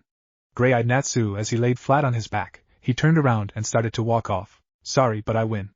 Gray proclaimed. But Natsu would not have it. Hold on. This fight's not near over, Gray. Gray looked in disbelief and finally smirked. Well, if that's the way you want it. And two once again came at each other. Flashback ends. In the same fashion, Gray sat on the ground and Lion standing triumphantly over him. But panting in exhaustion. Finally. That settles it, you're no match for me. Lion said, smirking and turning away from Gray. Hold on. This fight's not over just yet. Gray persisted. Lion sighed in frustration.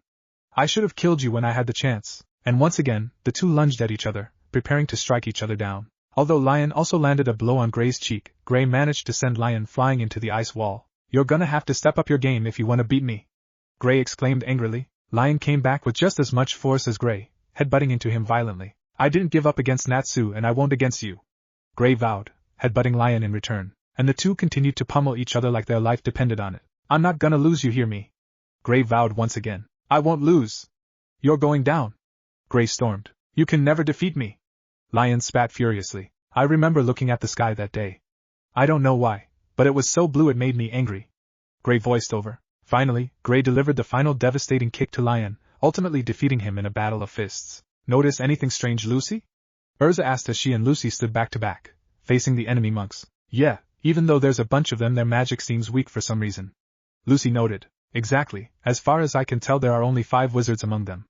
Erza pointed out. Ah man, guess I'm gonna have to go easy on them. Happy said. Just keep telling yourself that. Lucy deadpanned. Do you think you can handle this one? Erza asked. Lucy smirked, taking out Cancer's golden gate key. Oh, you bet ya. Open. Gate of the giant crab. Cancer. Lucy hollered. We've met before, haven't we? Erza wondered. Cancer knelt down before the redhead. Indeed we have, and as always I'm at your service. Mississippi Cancer gushed. I thought you always said baby. What's with Miss? And aren't you supposed to be at MY service? Lucy shouted in annoyance. I think someone's jealous. Happy teased. Take M down. But don't kill M, just rough M up, okay? Lucy ordered. Alright baby. Lion struggled for breath, clutching onto the ice wall that he's created for supported. His face held disgust. The cold emperor. Defeated in battle by the likes of you. I won't stand for it. Naruto Uzumaki was supposed to take the honor. Lion choked. If you were fighting Naruto, you would be on death's doorsteps. So get over here and fight. Gray demanded, eyeing him coldly. Lion grunted in anger. Ice make, snow dragon. A ice dragon sprang from the ground, wrapping itself around Gray, who easily broke free as he went crashing to the floor. I thought we agreed not to use magic, Lion. Gray snarled. Don't be such a sore loser. This duel was pointless. Deliora will revive either way. It's far too late to stop me now. Lion grinned menacingly. Gray gripped his fist, fumbling as he struggled to sit up. I won't stop trying. Gray said stubbornly. Try all you want, but Zalti should be preparing to start the moon drip ceremony as we speak. I'm pretty sure he's awake by now. But poor him, Naruto's brutal headbutt looks like it hurt very much. Lion taunted. Not with Naruto and Natsu around. And the second you underestimate Natsu is the second you lose. Gray smirked, having full faith in his friend. Naruto, what's your plan? Tell me. Natsu demanded, beginning to grow impatient. Naruto only stood still and silent, watching as the moonlight shined on Deliora. Come on, any minute now, Zalti cackled. He probably doesn't have a plan, Naruto growled. Naruto. The moonlight is shining on the demon. Any minute now the ice will melt and Deliora will be free again. That's great. Just what I wanted. Naruto replied calmly. Natsu clamped his teeth together. He's had enough. Natsu ran over to Naruto, grabbing him by the high collar of his long sage coat. Naruto, this is no joke. Do you know what will happen when that demon is freed? Natsu stormed furiously. Yes. And I'll tell exactly what's gonna happen. Naruto said. Oh yeah? What? Natsu spat. That demon is gonna die by my hands. Naruto finally revealed. Natsu and Zalti looked at the blondie in confusion. What do you mean? Are you saying that you're gonna fight it and win? Zalti asked in shock. Naruto looked at him nonchalantly and nodded. Well, yes. Natsu lifted a brow. You talk as if it's gonna be a piece of cake. Gray's master you are couldn't even defeat it. Natsu shouted. Yes, not even you Naruto Uzumaki can defeat a demon that powerful. Zalti smirked. Naruto grabbed Natsu's hand, which was still holding onto his sage collar, and pushed it off in annoyance, and ruffled his precious coat back to place. Naruto finally looked back up to the Dragon Slayer with a serious stern face. Natsu, you've gotta trust me on this. I know what's going on and I know what I'm doing. Trust me, back in the elemental nations there were creatures that would demolish this demon so brutally it wouldn't even know what hit it, Naruto assured, referencing to the 9-tailed beasts that are sealed up inside of him. Natsu continued eyeing Naruto, still quite not sure but nodded reluctantly, all while Zalti listened and watched in curiosity. Naruto Uzumaki sure is one hell of a mystery. Just how the hell is he here is one big mystery. Zalti thought deeply. Okay if you say so. Natsu said anxiously. The monks laid in ruins, groaning in pain after cancer gave them a beating. Excellent work, let's head to the temple. Erza said. Right. Lucy replied. No wait. A firm old female voice came. Lucy turned around in surprise. We won't let you interfere with the cold emperor. The female monk said stubbornly. Those headpieces you people are from the city of Brago. And you want revenge. Erza finally realized. The female monk narrowed her eyes as she recalled to those horrifying moments when the demon Deliora raged among the city, tearing it apart. As Naruto continued to watch the moonlight drip onto the ice encasing Deliora, Natsu gazed at him in curiosity. Ever since Natsu has heard of the myths and the tales and legend, Natsu has always looked up to Naruto like a hero, idolized him in every way, always eager to fight him. But now that Natsu has really met him, he wants to know more. Everything about this young man fascinates him, intrigues him. Zalti also stood watching the moon drip ceremony in progress. So tell me, Naruto, why are allowing the moon drip ceremony to proceed? You were the last person I thought would allow this. Zalti asked. Naruto shrugged nonchalantly. No need for you to know, Zalti growled, growing even more frustrated each moment. The temple once again then began to shake violently. I've got a bad feeling that ain't Natsu or Naruto, Gray said grimly. The ceremony is finally reaching completion, Lion said triumphantly. The ice sealing Deliora has begun to melt away. Lion noted. You are, Gray thought in terror. There's nothing you can do, it's too late to stop me. You and your friends have failed. So not even the great Naruto could stop this. Do you have any idea how long I've been waiting for this moment, Gray? Since I saw you last I've been gathering knowledge, allies who will aid me. I was fortunate enough to discover this place. An island where you can collect the light of the moon Galuna. Lion said pridefully, summoning ice eagles, sending them off to attack Gray, who evaded them. It wasn't an easy task transporting Deliora from Brago. And the moon drip's taken 3 years. Lion smirked. Gray looked in dismay. You've been wasting your time on this stupid plan for 3 years. Stupid? How dare you say that? You spent the last 10 years in some foolish guild piddling your life away. Lion stormed in fiery. Because I put my faith in what you are told me, Gray retorted. In the Western countries, there are lots of wizards who are more powerful than me, so I went west. And eventually made it to Fairy Tale, and she was right. The guild was so full of powerful wizards that I couldn't believe it. Gray told. Flashback. I don't think I can help you. The ice shell is based on the will of its caster, and because that will is absolute, a third body cannot melt the ice no matter what magic they use. Makarov told. No way. You're telling even with all the strong wizards you got you can't break the spell? Gray shouted in dismay. Actually, now that you think about it, there may be a way, Makarov said, sparking hope in the young boy. On second, it's not a good idea. If you melt the ice, then it would be no different than killing your master. Makarov warned. Flashback ends. I didn't know it at the time, but I bet the old man was thinking about the moon drip when he said that. After everything you did for us, you'd kill her without a second thought. You make me sick. Gray spat venomously. Say what you want, I don't care. My entire life has led up to this moment. Our master is long dead. If we want to prove that we have surpassed her, then what can we do in her absence? Think, Gray. Lion smirked, transforming parts of his right arm into a chunk of snow. He then lunged at him, who quickly dodged him. There's only one answer. Deliora! I will surpass our master by defeating the one thing she could not, Lion proclaimed, swinging his iced arm endlessly at Gray as he dodged everything. Well, that's a pretty ambitious plan. But I can't stop thinking that you might have missed the point somewhere along the way, Gray said, finally breaking Lion's attacks with his own ice sword. Someone as blind as you can never be better than you are. Not in 100 years. Wake up, Lion! Gray commanded, delivering a nasty blow with his sword across his torso. But as it turns out, it was only a fake. Lion reappeared behind Gray slyly. Fooled you, didn't I? Ice make, snow tiger! Lion hollered, and a humongous ice tiger burst from the ground, lunging down at Gray, who in which calm as ever avoided the attack, imprisoning it in an ice prison. Gray landed back on top of the prison he created and looked down at his old friend. You see this, Lion? This is what you are. Gray insulted. What? Lion snapped. A beast in a cage, lashing out at world he barely knows. Gray taunted. Utter nonsense. I'll make quick work of that spell of yours. Lion snorted, gesturing his fingers at the tiger, attempting to free it from Gray's ice cage. Single-handed spell casting is too unbalanced. Your creations will let you down when you need it the most. Gray spat. Gray preformed the steps for the Maker magic, holding his arms out like he was carrying and pointing something big. Ice cannon!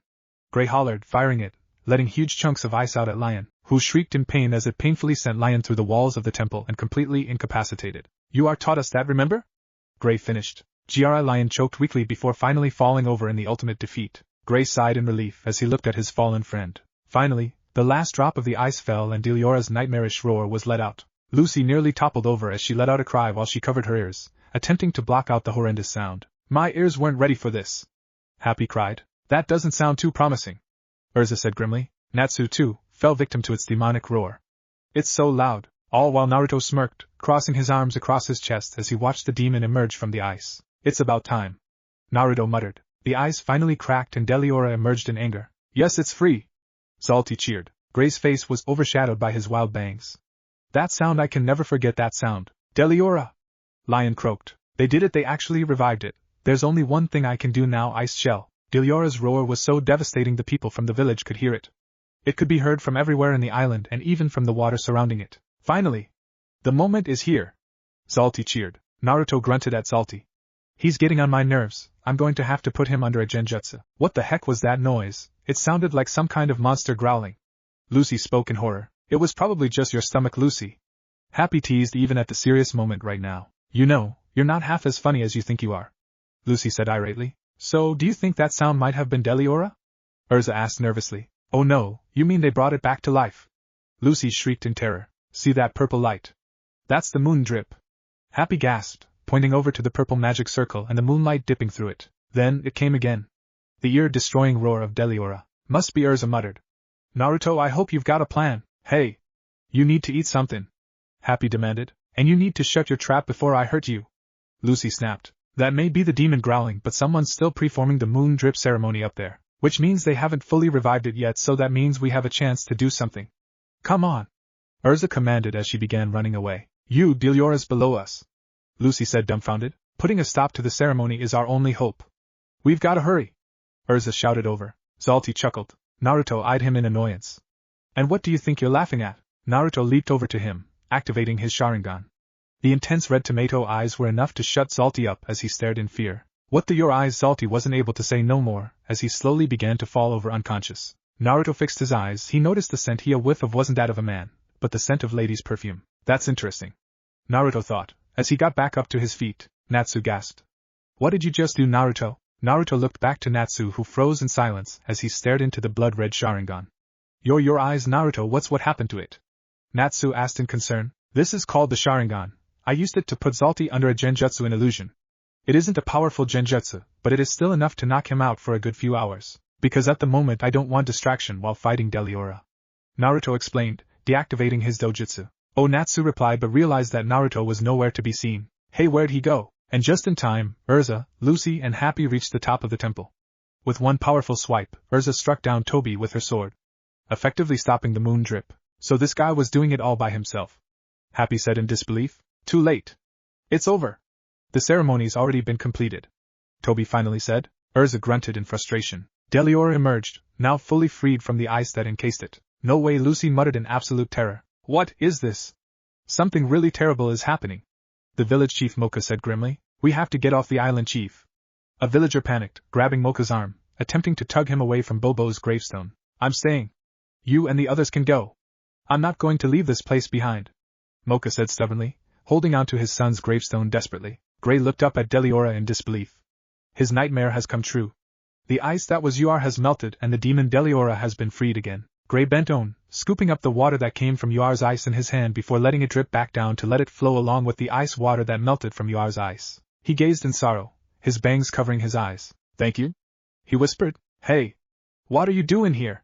Natsu questioned. Natsu, Gray said, there's only one thing we can do now. We gotta take that thing down.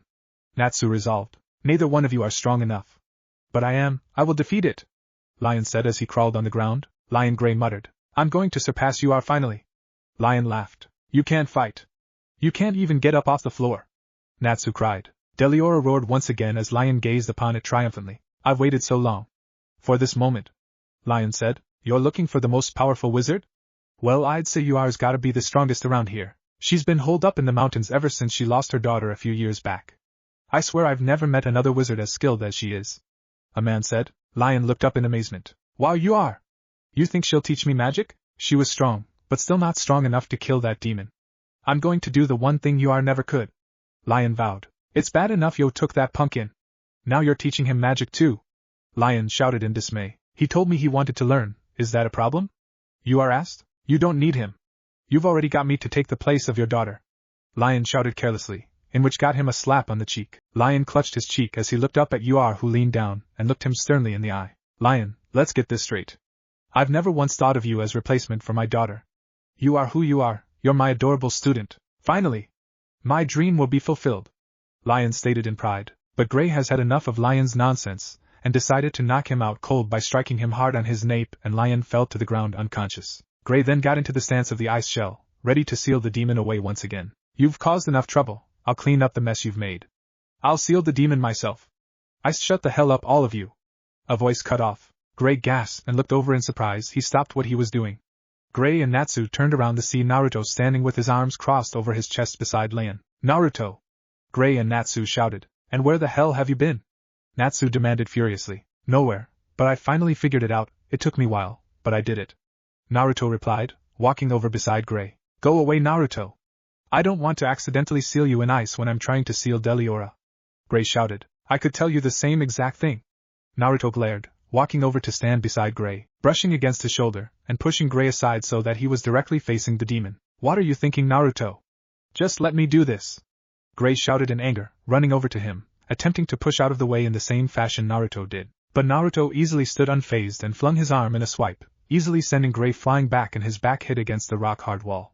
He groaned. Naruto, please stop. Let me do this. I understand everything. Deliora was never alive. He was dead all along, Naruto finalized. Naruto narrowed his eyes, which means it should be quite easy to kill him. Naruto closed his eyes. He held his arm out, flexing his fist and stretching out his fingers. Concentrating, Naruto made sure to only gather a slight amount of chakra to the sole of his fist. Finally, Naruto leaped high above the ground in Deliora. He eyed the demon before curling his hands into a fist and charged down at Deliora. Naruto extended his arm back and slammed his fist into the skull of Deliora. Naruto released his fist and leaped back onto the ground, where Deliora began cracking into pieces like a piece of glass on the verge of shattering. Deliora exploded from everywhere and finally went down to a pile of dust and ashes. Lion was dumbfounded, Gray was astonished, and Natsu finally realized what Naruto's plan was. Impossible! Lion shouted in disbelief. So Deliora was already dead?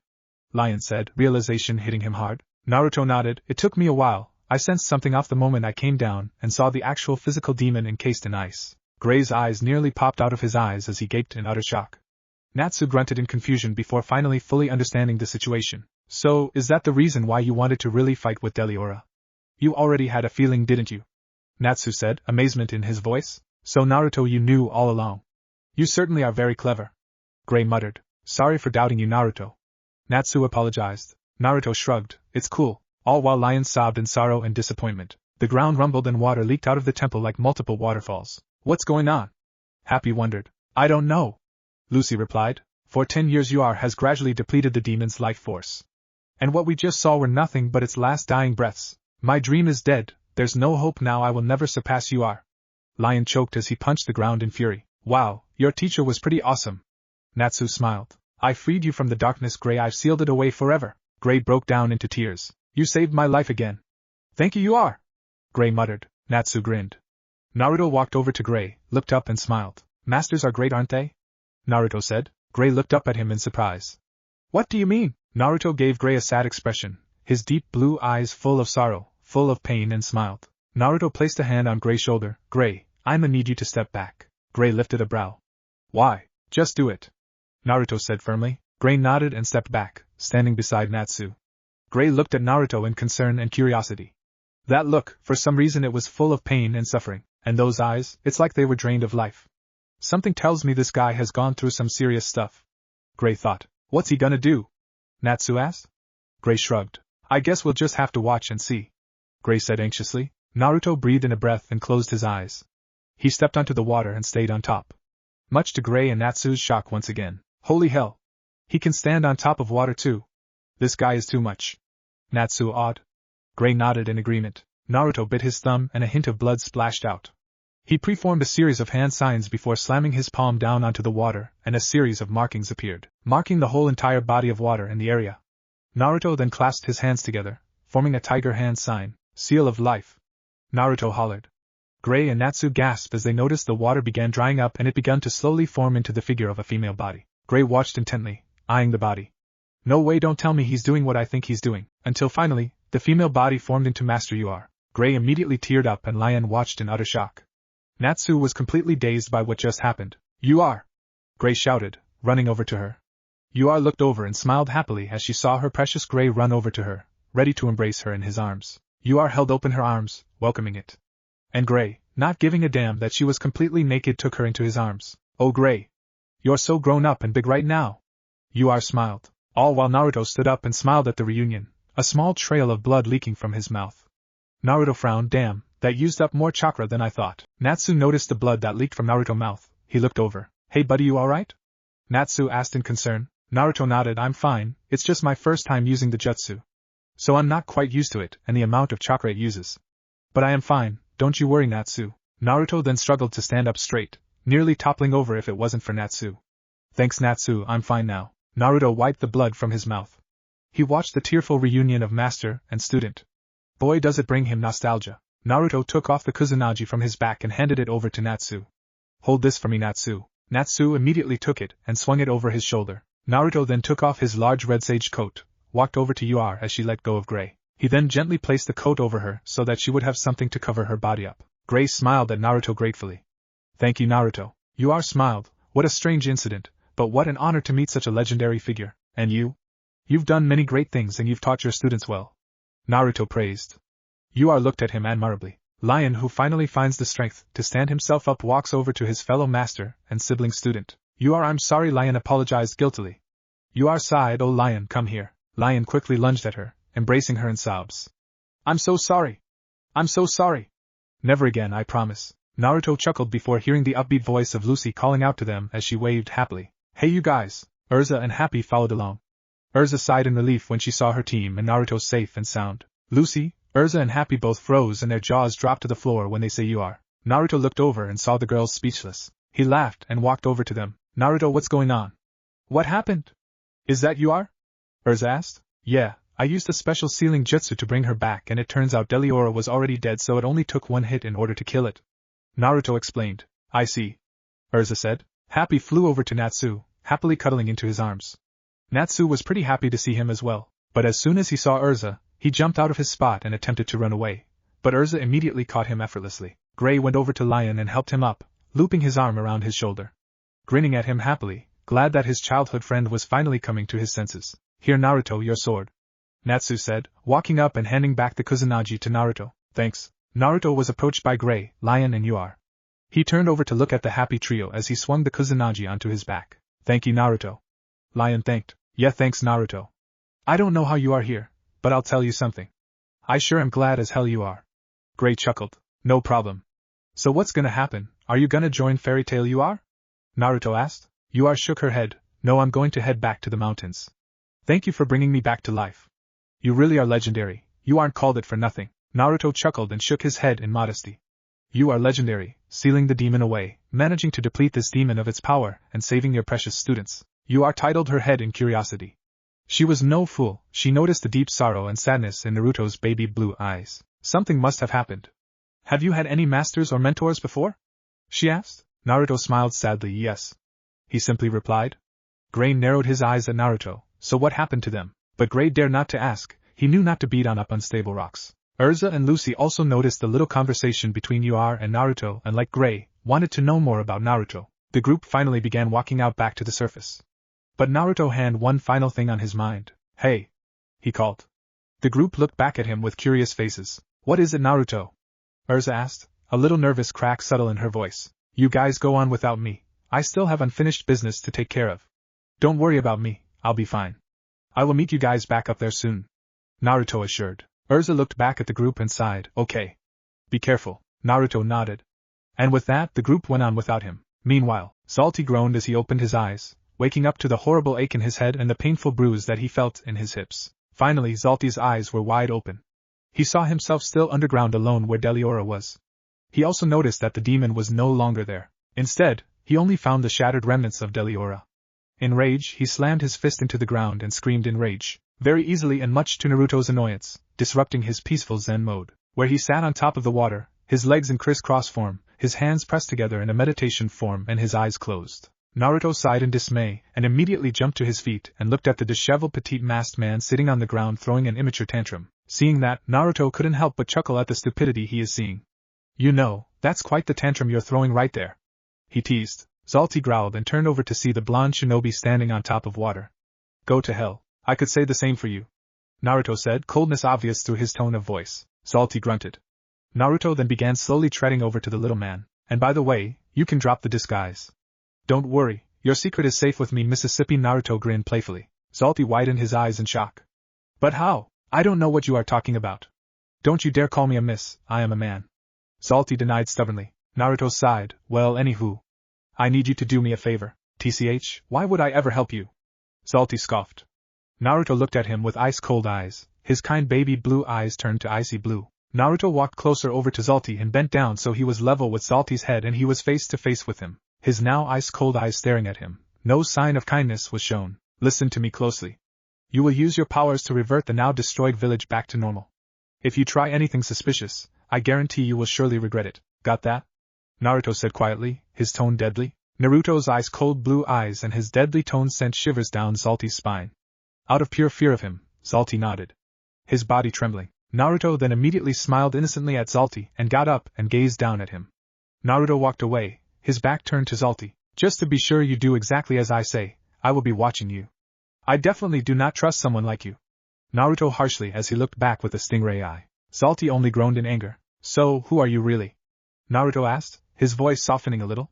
Salty sighed with reluctance and decided for some reason only God knows to show him his true form. Or should we say, her. Salty then became a drop-down gorgeous young woman with long straight black hair and oddly similar features to Ur. This is my true form. My name is Altair, she said. And to her surprise, Naruto gave her a warm smile. You're a beautiful young lady, why hide yourself under a man? Naruto asked. Altair smiled at the compliment Naruto gave her. That is none of your business. Altair snapped. Naruto chuckled. Ur decided to take her leave right away, so Erza decided to give Ur the boat that she and Naruto used to get to Galuna Island. Gray and Lion tearfully bid goodbye to their precious master before they parted ways. But their hearts can now rest in ease, knowing that Yuar is alive and well. Erza, Lucy, Natsu and Happy looked on in bittersweetness. Yuar was alive, but she would once again go back to isolated areas and live out the life she was magically given by Naruto. Lucy sighed in relief, glad that this mess is now over. I was really worried for a moment right there. Both Yuar and Naruto are amazing. Erza perked her head up in realization. Speaking of Naruto, where is he? She asked in concern. Oh yeah, he said he is staying behind to take care of unfinished business. What do you think he meant? What unfinished business? Gray wondered. Erza shrugged. I don't know. Naruto is amazing, you should have seen him. Not only did he defeat Deliora with only a single blow, but he knew all along of Deliora's condition. Naruto was even capable of bringing Yuar back to life. Natsu said, still in awe. There's still lots to learn about you, isn't there? Erza had in her mind, she smiles. Slightly blushing, but to their relief, from a distance, they could see sun-kissed blonde hair. Instantly, they knew it was Naruto. He waved to the group and smiled. Hey Naruto! Lucy shouted to him. Naruto ran over to meet the group. Hey guys. So, where is Yuar? Did she leave already? He asked. Yeah. Erza replied. I see. Naruto nodded. Natsu jumped in joy. We totally finished the S-class quest by ourselves. Lucy's eyes sparked in excitement. You think Master Makarov will let us in the second floor now? Gray chuckled, but their joy was quickly washed away whenever Erza sent them a vicious glare. Natsu, Lucy and Happy gaped in panic, while Gray only scrunched his eyes in annoyance. Oh no! You're still gonna punish us, huh? Lucy shouted in horror. Isn't there something that you all are forgetting? You came to this island to help the villagers. The request was for you to return them to their original form. You still haven't completed your S-class quest yet. Erza pointed out. But I don't understand, the curse should be lifted now because Deliora's dead. Lucy said, puzzled. Wrong, this curse you keep talking about had nothing to do with the demon. The villagers have been affected by the intense magic energy released by the moon drip spell. In other words, Deliora's death isn't going to change their current situation whatsoever. Erza said. Lucy gasped in fright. Oh no! Naruto and Erza's attention was brought over to Natsu. Well then, we better go change them back. He grinned as he gave Happy an excited high five. Aye sir! Happy chirped. Yeah, but we don't know how. Gray voiced in concern. But perking his head up and turning over to look at Lion, who was sitting on the, still recovering from his wounds. Lion, do you know? Gray asked in hope. To be quite honest, I don't have a clue. Lion answered bluntly with a serious face. You don't know? Natsu grunted. What? Happy added on. They told us the curse started the same time you guys got here. Lucy inquired. When we first arrived 3 years ago, we were aware that there was a village somewhere on this island. But we had absolutely no reason to communicate with the villagers, so we left them alone. And they never came to the temple to see what we were up to, Lion provided. In 3 years you've never once met? Erza said suspiciously. Looking over to Naruto, who was also intrigued by this new information. He too, was attempting to solve the puzzle. What are you thinking right now, Naruto? Erza narrowed her eyes. I don't understand, the moon drip is so bright, you can practically see anywhere on the island. It's kinda weird that they saw it every night, but they never went to investigate it. Lucy said. The villagers weren't transformed by a moon drip, it doesn't affect the human body.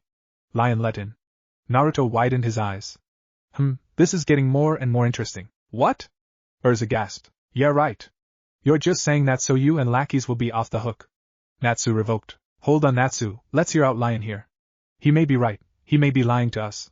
But there's no harm in learning new, useful information. Actually, the more I learn, the more it makes sense to me. And the more I'm more confident about my theory. Naruto disagreed. Natsu grunted in frustration. Erza raised a brow in confusion. Theory? Naruto shook his head. That's not important right now, I can't confirm it right now. Let's just hear out Lion for now. The group nodded. Just think about it. I've been exposed to it longer than they have and my appearance hasn't changed one bit. Lion stated. That's true. Lucy exclaimed. Lion crossed his arms and frowned. I wouldn't trust them, those villagers are hiding something. But I'm sure you guild wizards can handle it. Especially since you have the special help of Naruto Uzumaki. We're not done with you. You destroyed the village. Natsu was cut off when Erza's hand reached over to squeeze Natsu's cheeks, effectively shutting him help. Naruto couldn't help but chuckle. That's quite enough, Natsu. Erza scolded. You really want to know why we joined Lion? All because our families were killed by Deliora, and we wanted to get revenge. He convinced us that if we helped him release the demon, he would kill it. And it would be gone forever. Toby said sadly. They were simply doing what they believed to be right. So there's no need to criticize them for it. Let's go. Erza finally let go of Natsu, walking away. Wait, what are we gonna do to lift the curse? Natsu shouted. I have no idea. Erza simply replied. Oh great. What about you, Naruto? Lucy turned over to her fellow blonde. But to her dismay, Naruto shrugged. She sighed. Gray then turned back over to peer at his childhood friend. Uncomfortable with Gray looking at him, Lion gave Gray an unfriendly glare. What are you looking at? He snapped. I know you don't want to hear it, but you really should join a guild. You might make new friends, meet new rivals, and maybe even find a new dream to live for. Gray told. Lion scoffed, shrugging it off. Whatever, just get out of here. Gray smirked. Erza then walked over to Naruto, seeing how she noticed him glancing at her as they were hearing lie. Like, she knew they were thinking exactly the same thing. Erza had no idea why, but ever since spending more and more time with Naruto, she's gained a connection to him. Slowly, he is taking down the wall he's built for himself. Erza wanted to believe that eventually Naruto would finally open up slowly. He only needed time. Are you thinking what I'm thinking right now? She asked. Are thinking that the villagers' true forms isn't really human, but they're actually demons? Naruto asked. And the real reason why the moon is purple is because of a shield caused by the moon drip, giving the moon a purple look. Erza continued. And that the villagers must have lost their memories as well?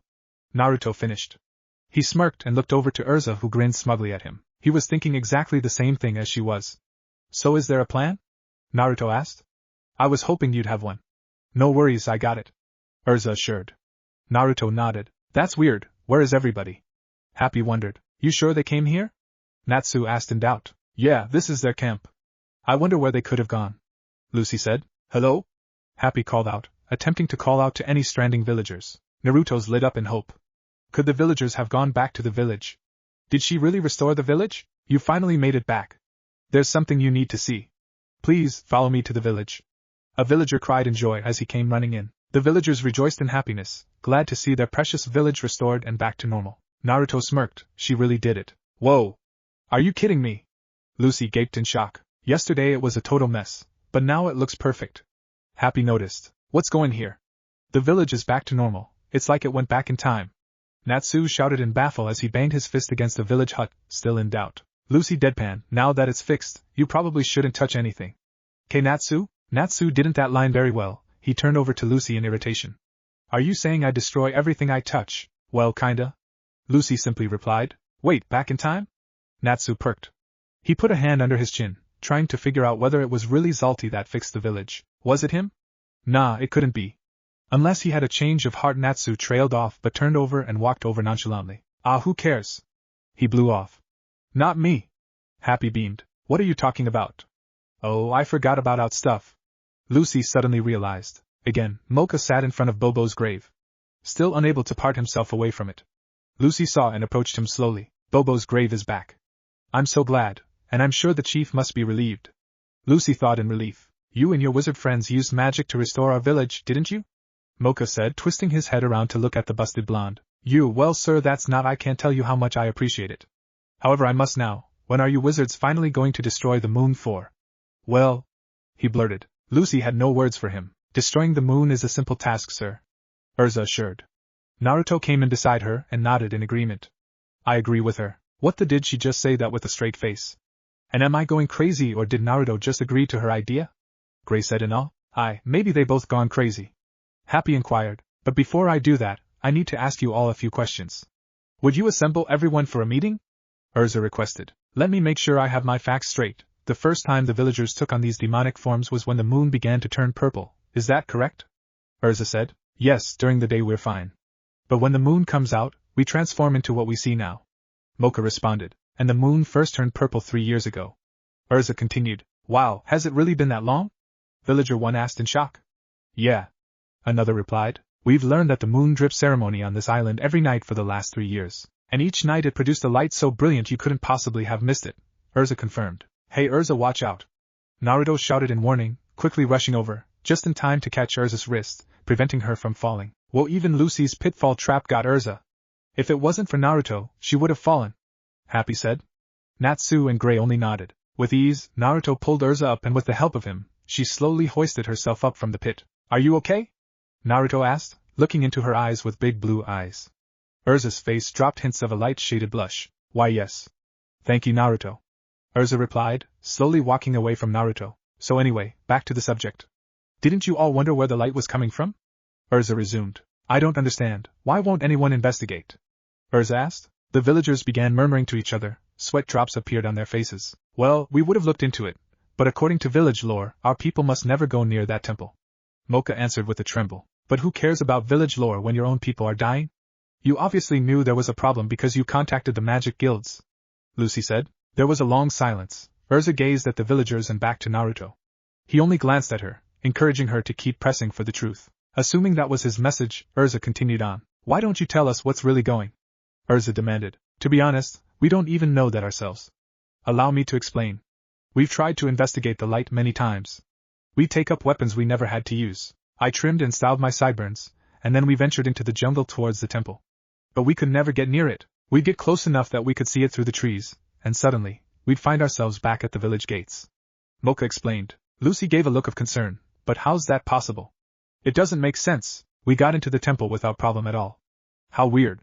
Natsu said in suspicion. Naruto furrowed his brows. I don't think the villagers are what they proclaim to be. We didn't say anything to you because we were worried you wouldn't believe us. Villager 1 reasoned. We're telling you the truth. We've tried to go back to the temple many times. Villager 2 said. But not a single villager was able to get inside. Villager 3 said in fright. Erza nodded, finally fully understanding the real problem. She looked over to Naruto, who also seemed to have solved the puzzle. I get it now. You do too, don't you, Naruto? She called out. Naruto nodded his head. Lucy, Gray and Natsu gazed in utter puzzlement. From afar, Zalti chuckled. Impressive Titania, Naruto Uzumaki. I should have known it wouldn't have taken you long to figure it out. TCH, that damned Naruto. Erza began transforming her armor, walking away. Natsu, Naruto, come with me. I need your help to destroy the moon. Naruto smirked and Natsu chuckled in triumphant and excitement, all while Lucy, Gray and Happy gaped in complete utter shock. Natsu, Naruto, we're going to destroy the moon. Erza said very straightforwardly. Really? Natsu shouted in utter excitement.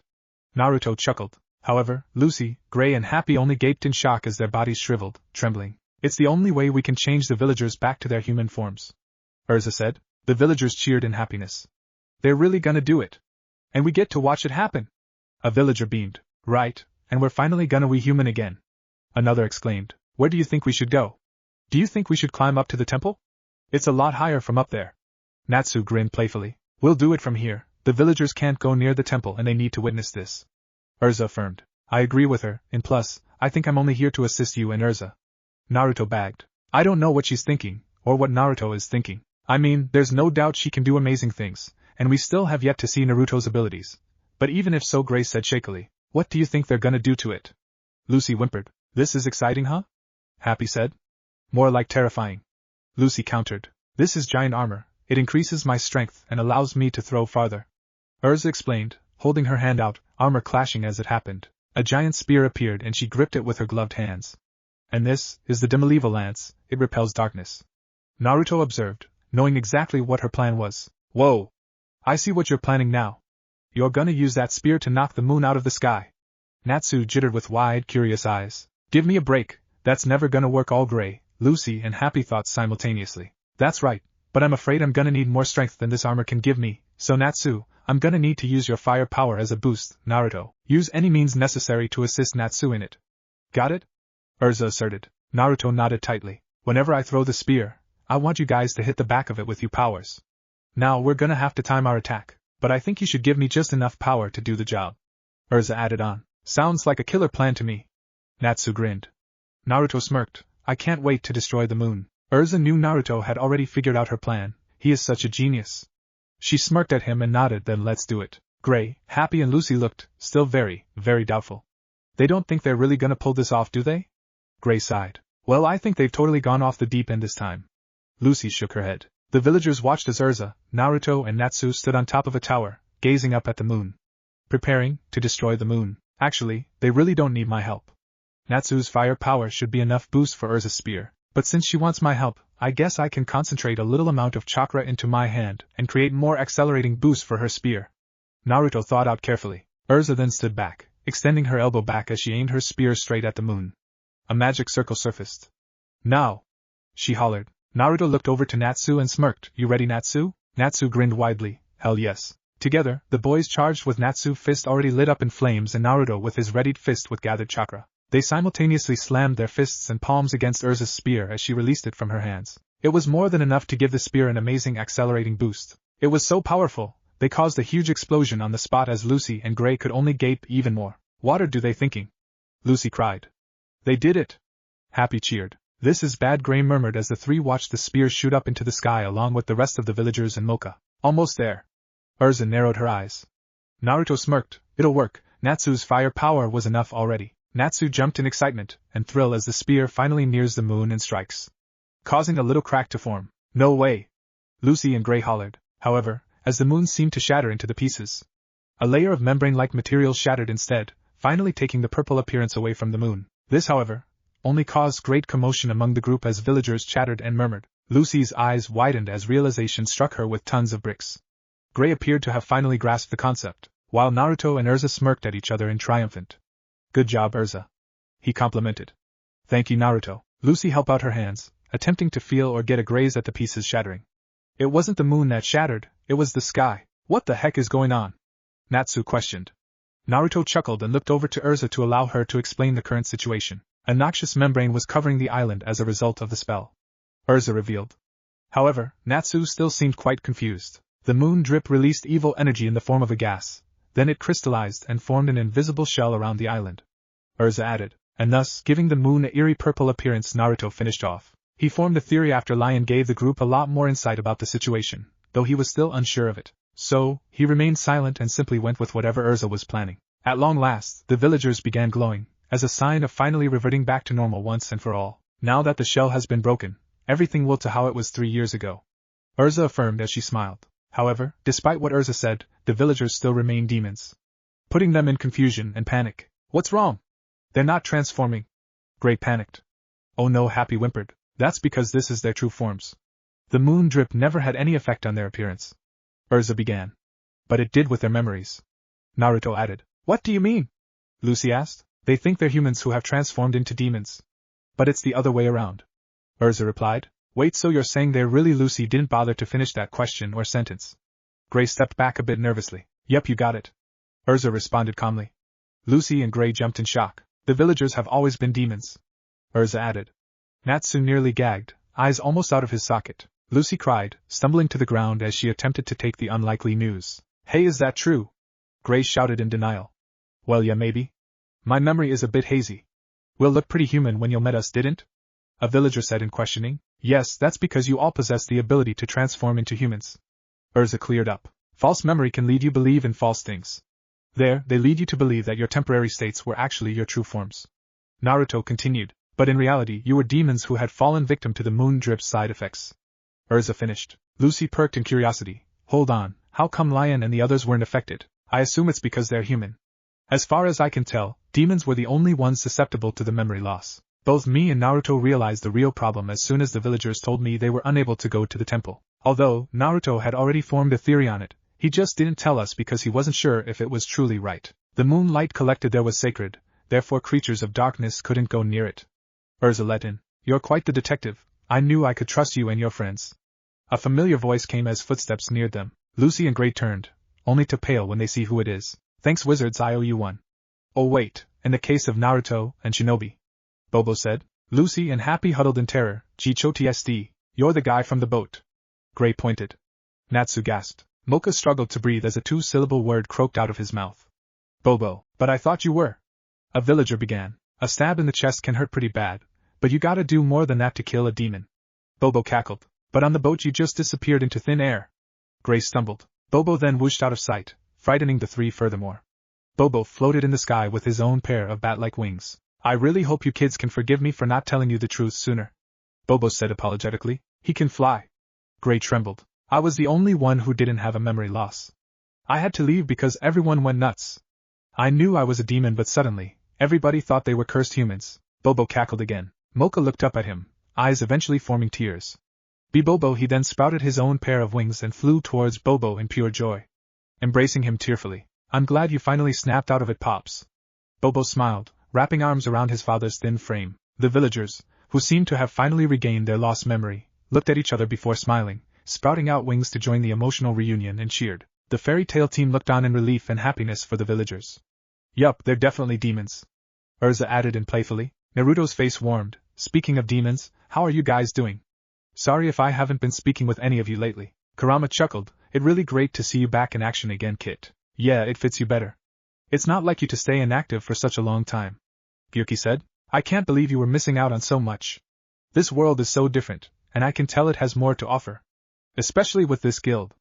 Matatabi joined in. Shikaka nodded in agreement. The Rakuto Sannin gave you a second chance, don't waste it. Start anew in this world, make new friends. Keep your old friend in your heart, this world may need you, Naruto. Seek peace once again.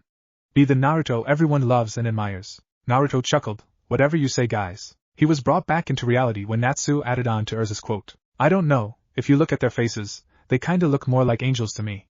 Natsu said. The team including Naruto had nothing but large wide grins on their faces as they continued to watch the villagers as they rejoiced in pure utter joy. Let's have a feast tonight to celebrate.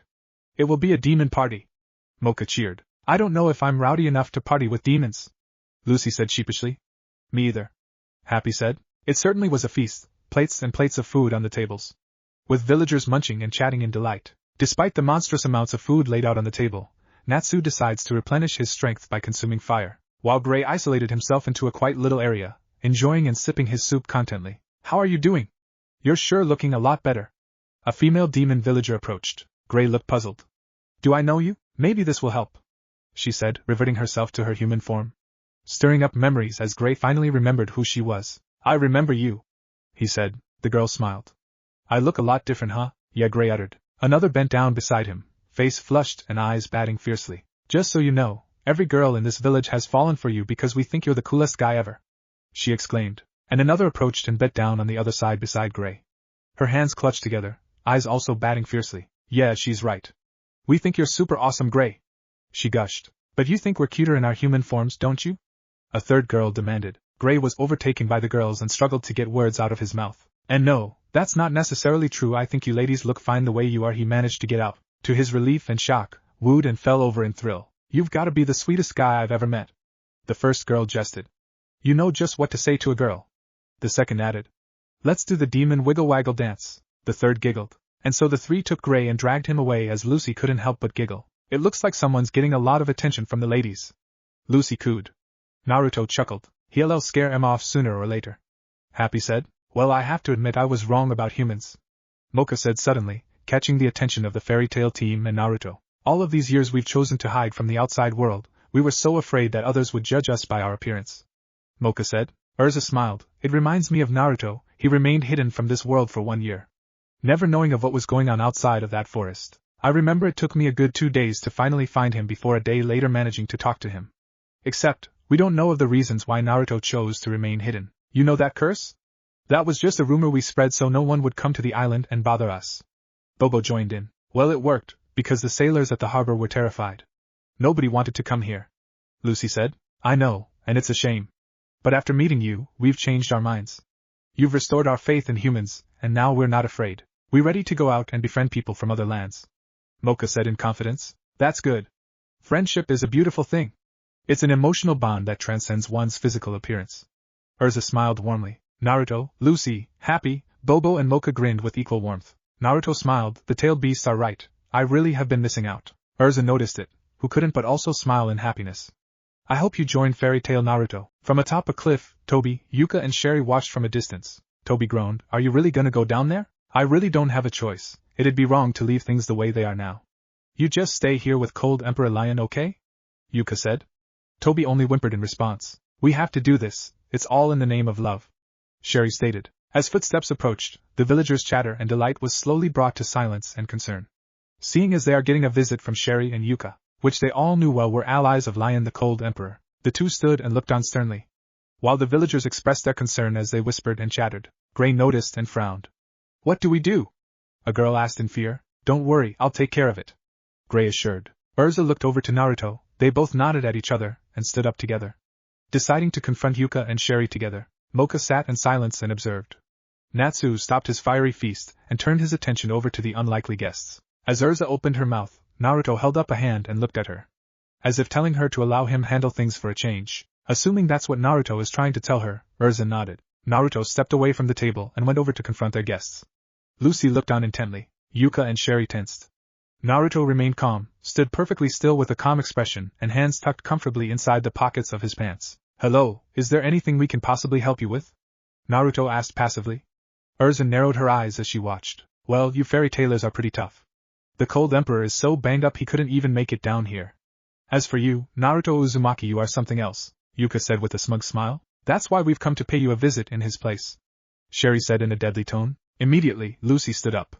Wait a second, I thought we were cool. Didn't Lion tell you guys what happened? Yes, but that doesn't matter to us, Yuka replied. We wanted to settle things ourselves.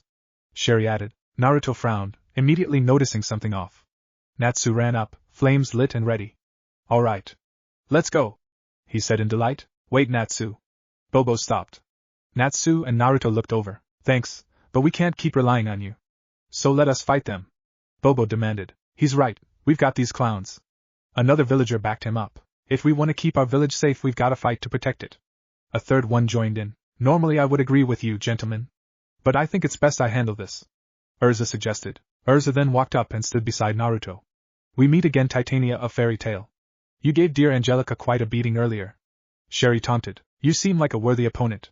Both you and Naruto Uzumaki. Yuka smirked, but Naruto didn't really seem to agree with the current situation, as noticing something off and going on. He noticed that the two must have another motive. Things have already been settled, so there is absolutely no reason to start another fight. And the two don't seem genuine and real about their words. Watch out for that crazy chick Erza. She can control inanimate objects, Lucy warned. And don't even bother trying to use your magic on old Mega Brows, Natsu chimed in. Erza narrowed her eyes. Is that so?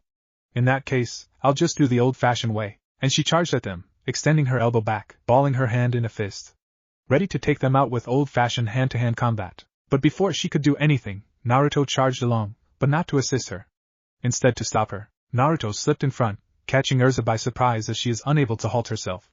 Tumbling over her feet, lucky her, Naruto easily caught her in his hands. As her head was buried into Naruto's chest, Erza felt a slight hotness surface in her cheeks.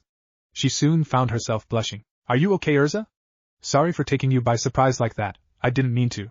But something tells me that there are other ways to settle this other than violence. Trust me, I can handle this, Erza, Naruto assured. Erza quickly pushed herself away from Naruto, face flushed. She looked to see Naruto looking at her seriously, but with warm blue eyes. Still unable to mutter any words, Erza nodded. With that, Naruto turned back to Yuka and Sherry. Naruto's calm and collected face warmed up. He got closer to them and put a shoulder on both of them. Come on, you two, tell us the truth. What are you really here for? He finally asked. Sherry and Yuka looked at each other sighed. Lucy widened her eyes. Wait, so you're not here to attack us? She questioned. We doubt that this is gonna make up for all the trouble we've caused you. But we wanted to apologize in person, Yuka finally revealed. Oh, so you guys came here to settle things in a good way. Happy chirped. The cold emperor told us everything. Thanks to you we can finally let go of the pain Deliora caused us several years ago, Sherry said, hints of pain and sorrow in her voice. Wait, so you're victims of Deliora too? Gray asked. When we were children, the monster ravaged our village. We watched it murder our friends and family. Yuka explained in sorrow. Cold Emperor had a plan to kill the demon once and for all. That's why we joined him. Sherry continued. You see, we wanted revenge. And we were so focused on getting it we never realized we were hurting innocent people. Yuka said. We were so blinded by our hatred that we acted no better than the demon itself. From now on, we'll treat each other with respect and love. Sherry finished. Alrighty then, Natsu shouted, breaking the quite depressing atmosphere. Naruto burst into laughter and smirked. Natsu came in from behind the two, slapping them on the shoulder as they looked behind them. You guys should join us in the feast, but we were enemies a second ago, Yuka said unsure. I don't think it's a good idea because I'm trying to watch my figure enough with the excuses. Live a little, would ya? Natsu exclaimed, dragging them over to the table. Naruto couldn't keep laughing and laughing. Erza smiled along. The two sat awkwardly at the tables as the village stared at the once unwelcomed guests. Naruto smirked. Now it's looking more like a party. Oh hell yes, Naruto, Natsu hollered. Lucy, Gray and Erza looked on happily. From afar Zalti sat on top of a tree, flashing his malevolent grin as a magical crystal ball floated beside him. Were you able to see all of that, sir? Zalti asked it. Yes, a male voice came out. Why'd you restore the village? He asked. Zalti immediately silenced. He didn't know if Seagrain, the man whom he was communicating with through the crystal ball, already knew of Naruto's impossible existence in this world, not wanting let him know the real reason why he restored the village, which was pure instilling of fear by Naruto. Zalti simply gave Seagrain a thumbs up and smiled. 'Cause I'm nice. Some would say too nice. You should leave before they find you. Those fairy tale wizards, they could pose a threat if they were to get in our way. Oh, and especially we have a new player in the game.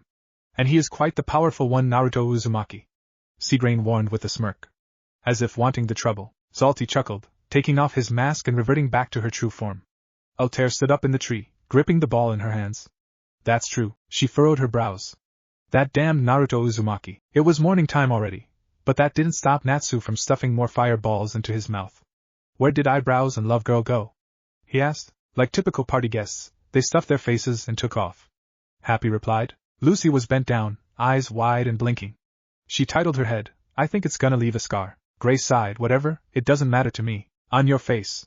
Lucy exclaimed. I don't mind having a few scars as long as I can see 'em. It's the ones you can see that sting. Gray said. Lucy giggled and winked at him. Well, aren't you the smooth talker? Natsu grunted, frowning at him. So you get invisible scars? Shut up, Natsu. Every time I say something cool you gotta ruin it. Gray snapped. Natsu sighed. How was that cool? Naruto chuckled at the two boys. It takes him back, reminds him of the little petty fights and arguments he and his best friend/rival would used to have. What? But you deserve it. Take it, please. Mocha begged. Thank you, but your gratitude is payment enough. Erza refused kindly. That's nice, but you should take the money. Mocha protested. I can't because your request was never officially accepted by the guild. It fell into the hands of foolish wizards trying to prove themselves. Erza said a little in irritation. Mocha chuckled. Foolish as they may be, if it weren't for them we would have never been saved. What if I give you the money not as a thank you reward, but as a thank you gift? It's the least I can do after everything you've done for our village. Naruto smiled. This sure is interesting. While Lucy, Natsu and Gray stared in hope. When you put it that way, you make it hard to say no. Erza said, seemingly giving in to Mocha's offers. The three behind perked up in excitement. She's really gonna take it, Gray said in delight. We're rich, Lucy chirped. I'm sorry, accepting your gift would be contrary to our guild's rules. However, we'd be happy to take the gate key you offered along with it, Erza suggested. Natsu and Gray gaped. The gate key, come to mama, Lucy hollered. Naruto burst into laughter. Well, at least let me take you back to Harjin. Bobo insisted. Thank you, I'd very much appreciate that. We lent our boat to a certain woman who needed a boat to take her back home. Erza agreed. But of course everyone in the fairy tale team including Naruto knew that certain woman was you are. Bobo smiled. Awesome. As Bobo pulled up a boat, Naruto and the team got on. The boat was barely big enough for them. The village followed along to bid goodbye to their heroes. Naruto was the last to step onto the boat. But knowing that the boat wouldn't be able to hold the whole team, him and Bobo, he decided to use his ninja abilities to walk on water. Oh no, there isn't enough room, Lucy said in concern. Oh, do you want me to pull up a larger boat? It certainly wouldn't be a problem, Bobo offered. Naruto shook his head. It's fine, I have an idea. Everyone titled their heads. What idea? Mocha asked. Naruto smirked. Simple. With that, Naruto stepped into the water. Unlike everyone else whose foot would have been engulfed by the water, he simply stepped on top of the water, completely shocking everyone to their core. Wow! The villagers exclaimed. No way! Don't tell me he's so awesome he can even walk on water! Lucy shouted. Even Natsu and Gray have already seen Naruto standing on top of water, they still were stunned by it. Erza couldn't open her mouth. She had never seen anyone stand or walk on water.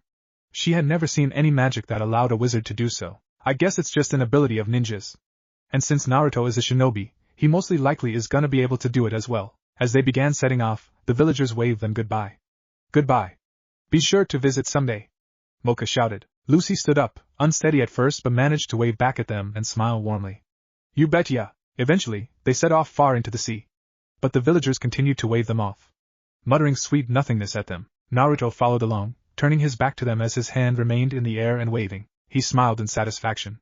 That sure was a great first adventure in this new world. From a distance, Lion, Sherry, Toby and Yuka stood on the edge of a sylph, watching their wizard sailing off from the island and back to their guild. You know, they weren't so bad, Yuka said. Toby stood beside him, bawling his eyes out.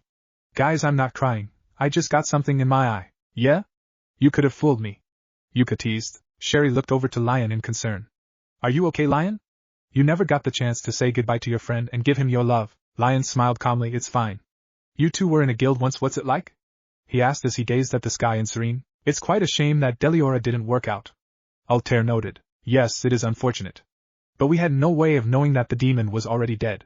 I thought that acquiring Deliora would bring me one step closer to my dream, Seagrain said. Forgive me, Seagrain, I had no idea that wench's magic was so powerful, Altair said venomously. You shouldn't speak about your mother that way. Don't cause Uar to shed another tear. She was a magnificent wizard who was greatly admired. In fact, I think, if she were still alive today she would be counted among the 10 wizard saints, Seagrain proclaimed. You give her far too much credit. My mother loved her magic and nothing else. It's not wonder my father abandoned the wretch, Altair spat. They say the greater the loss a person suffers, the stronger it must become to triumphant over it. Sigrain replied calmly, I highly doubt my mother thought I was a great loss. Altair scoffed. You never know, what if she took those students to fill the void you left behind? Sigrain said before a cold finger abruptly lay on his lips which effectively silenced him. Could we please change the subject? I think it's time for us to move on to the next stage. Altair hushed. Altair, your forehead. What happened?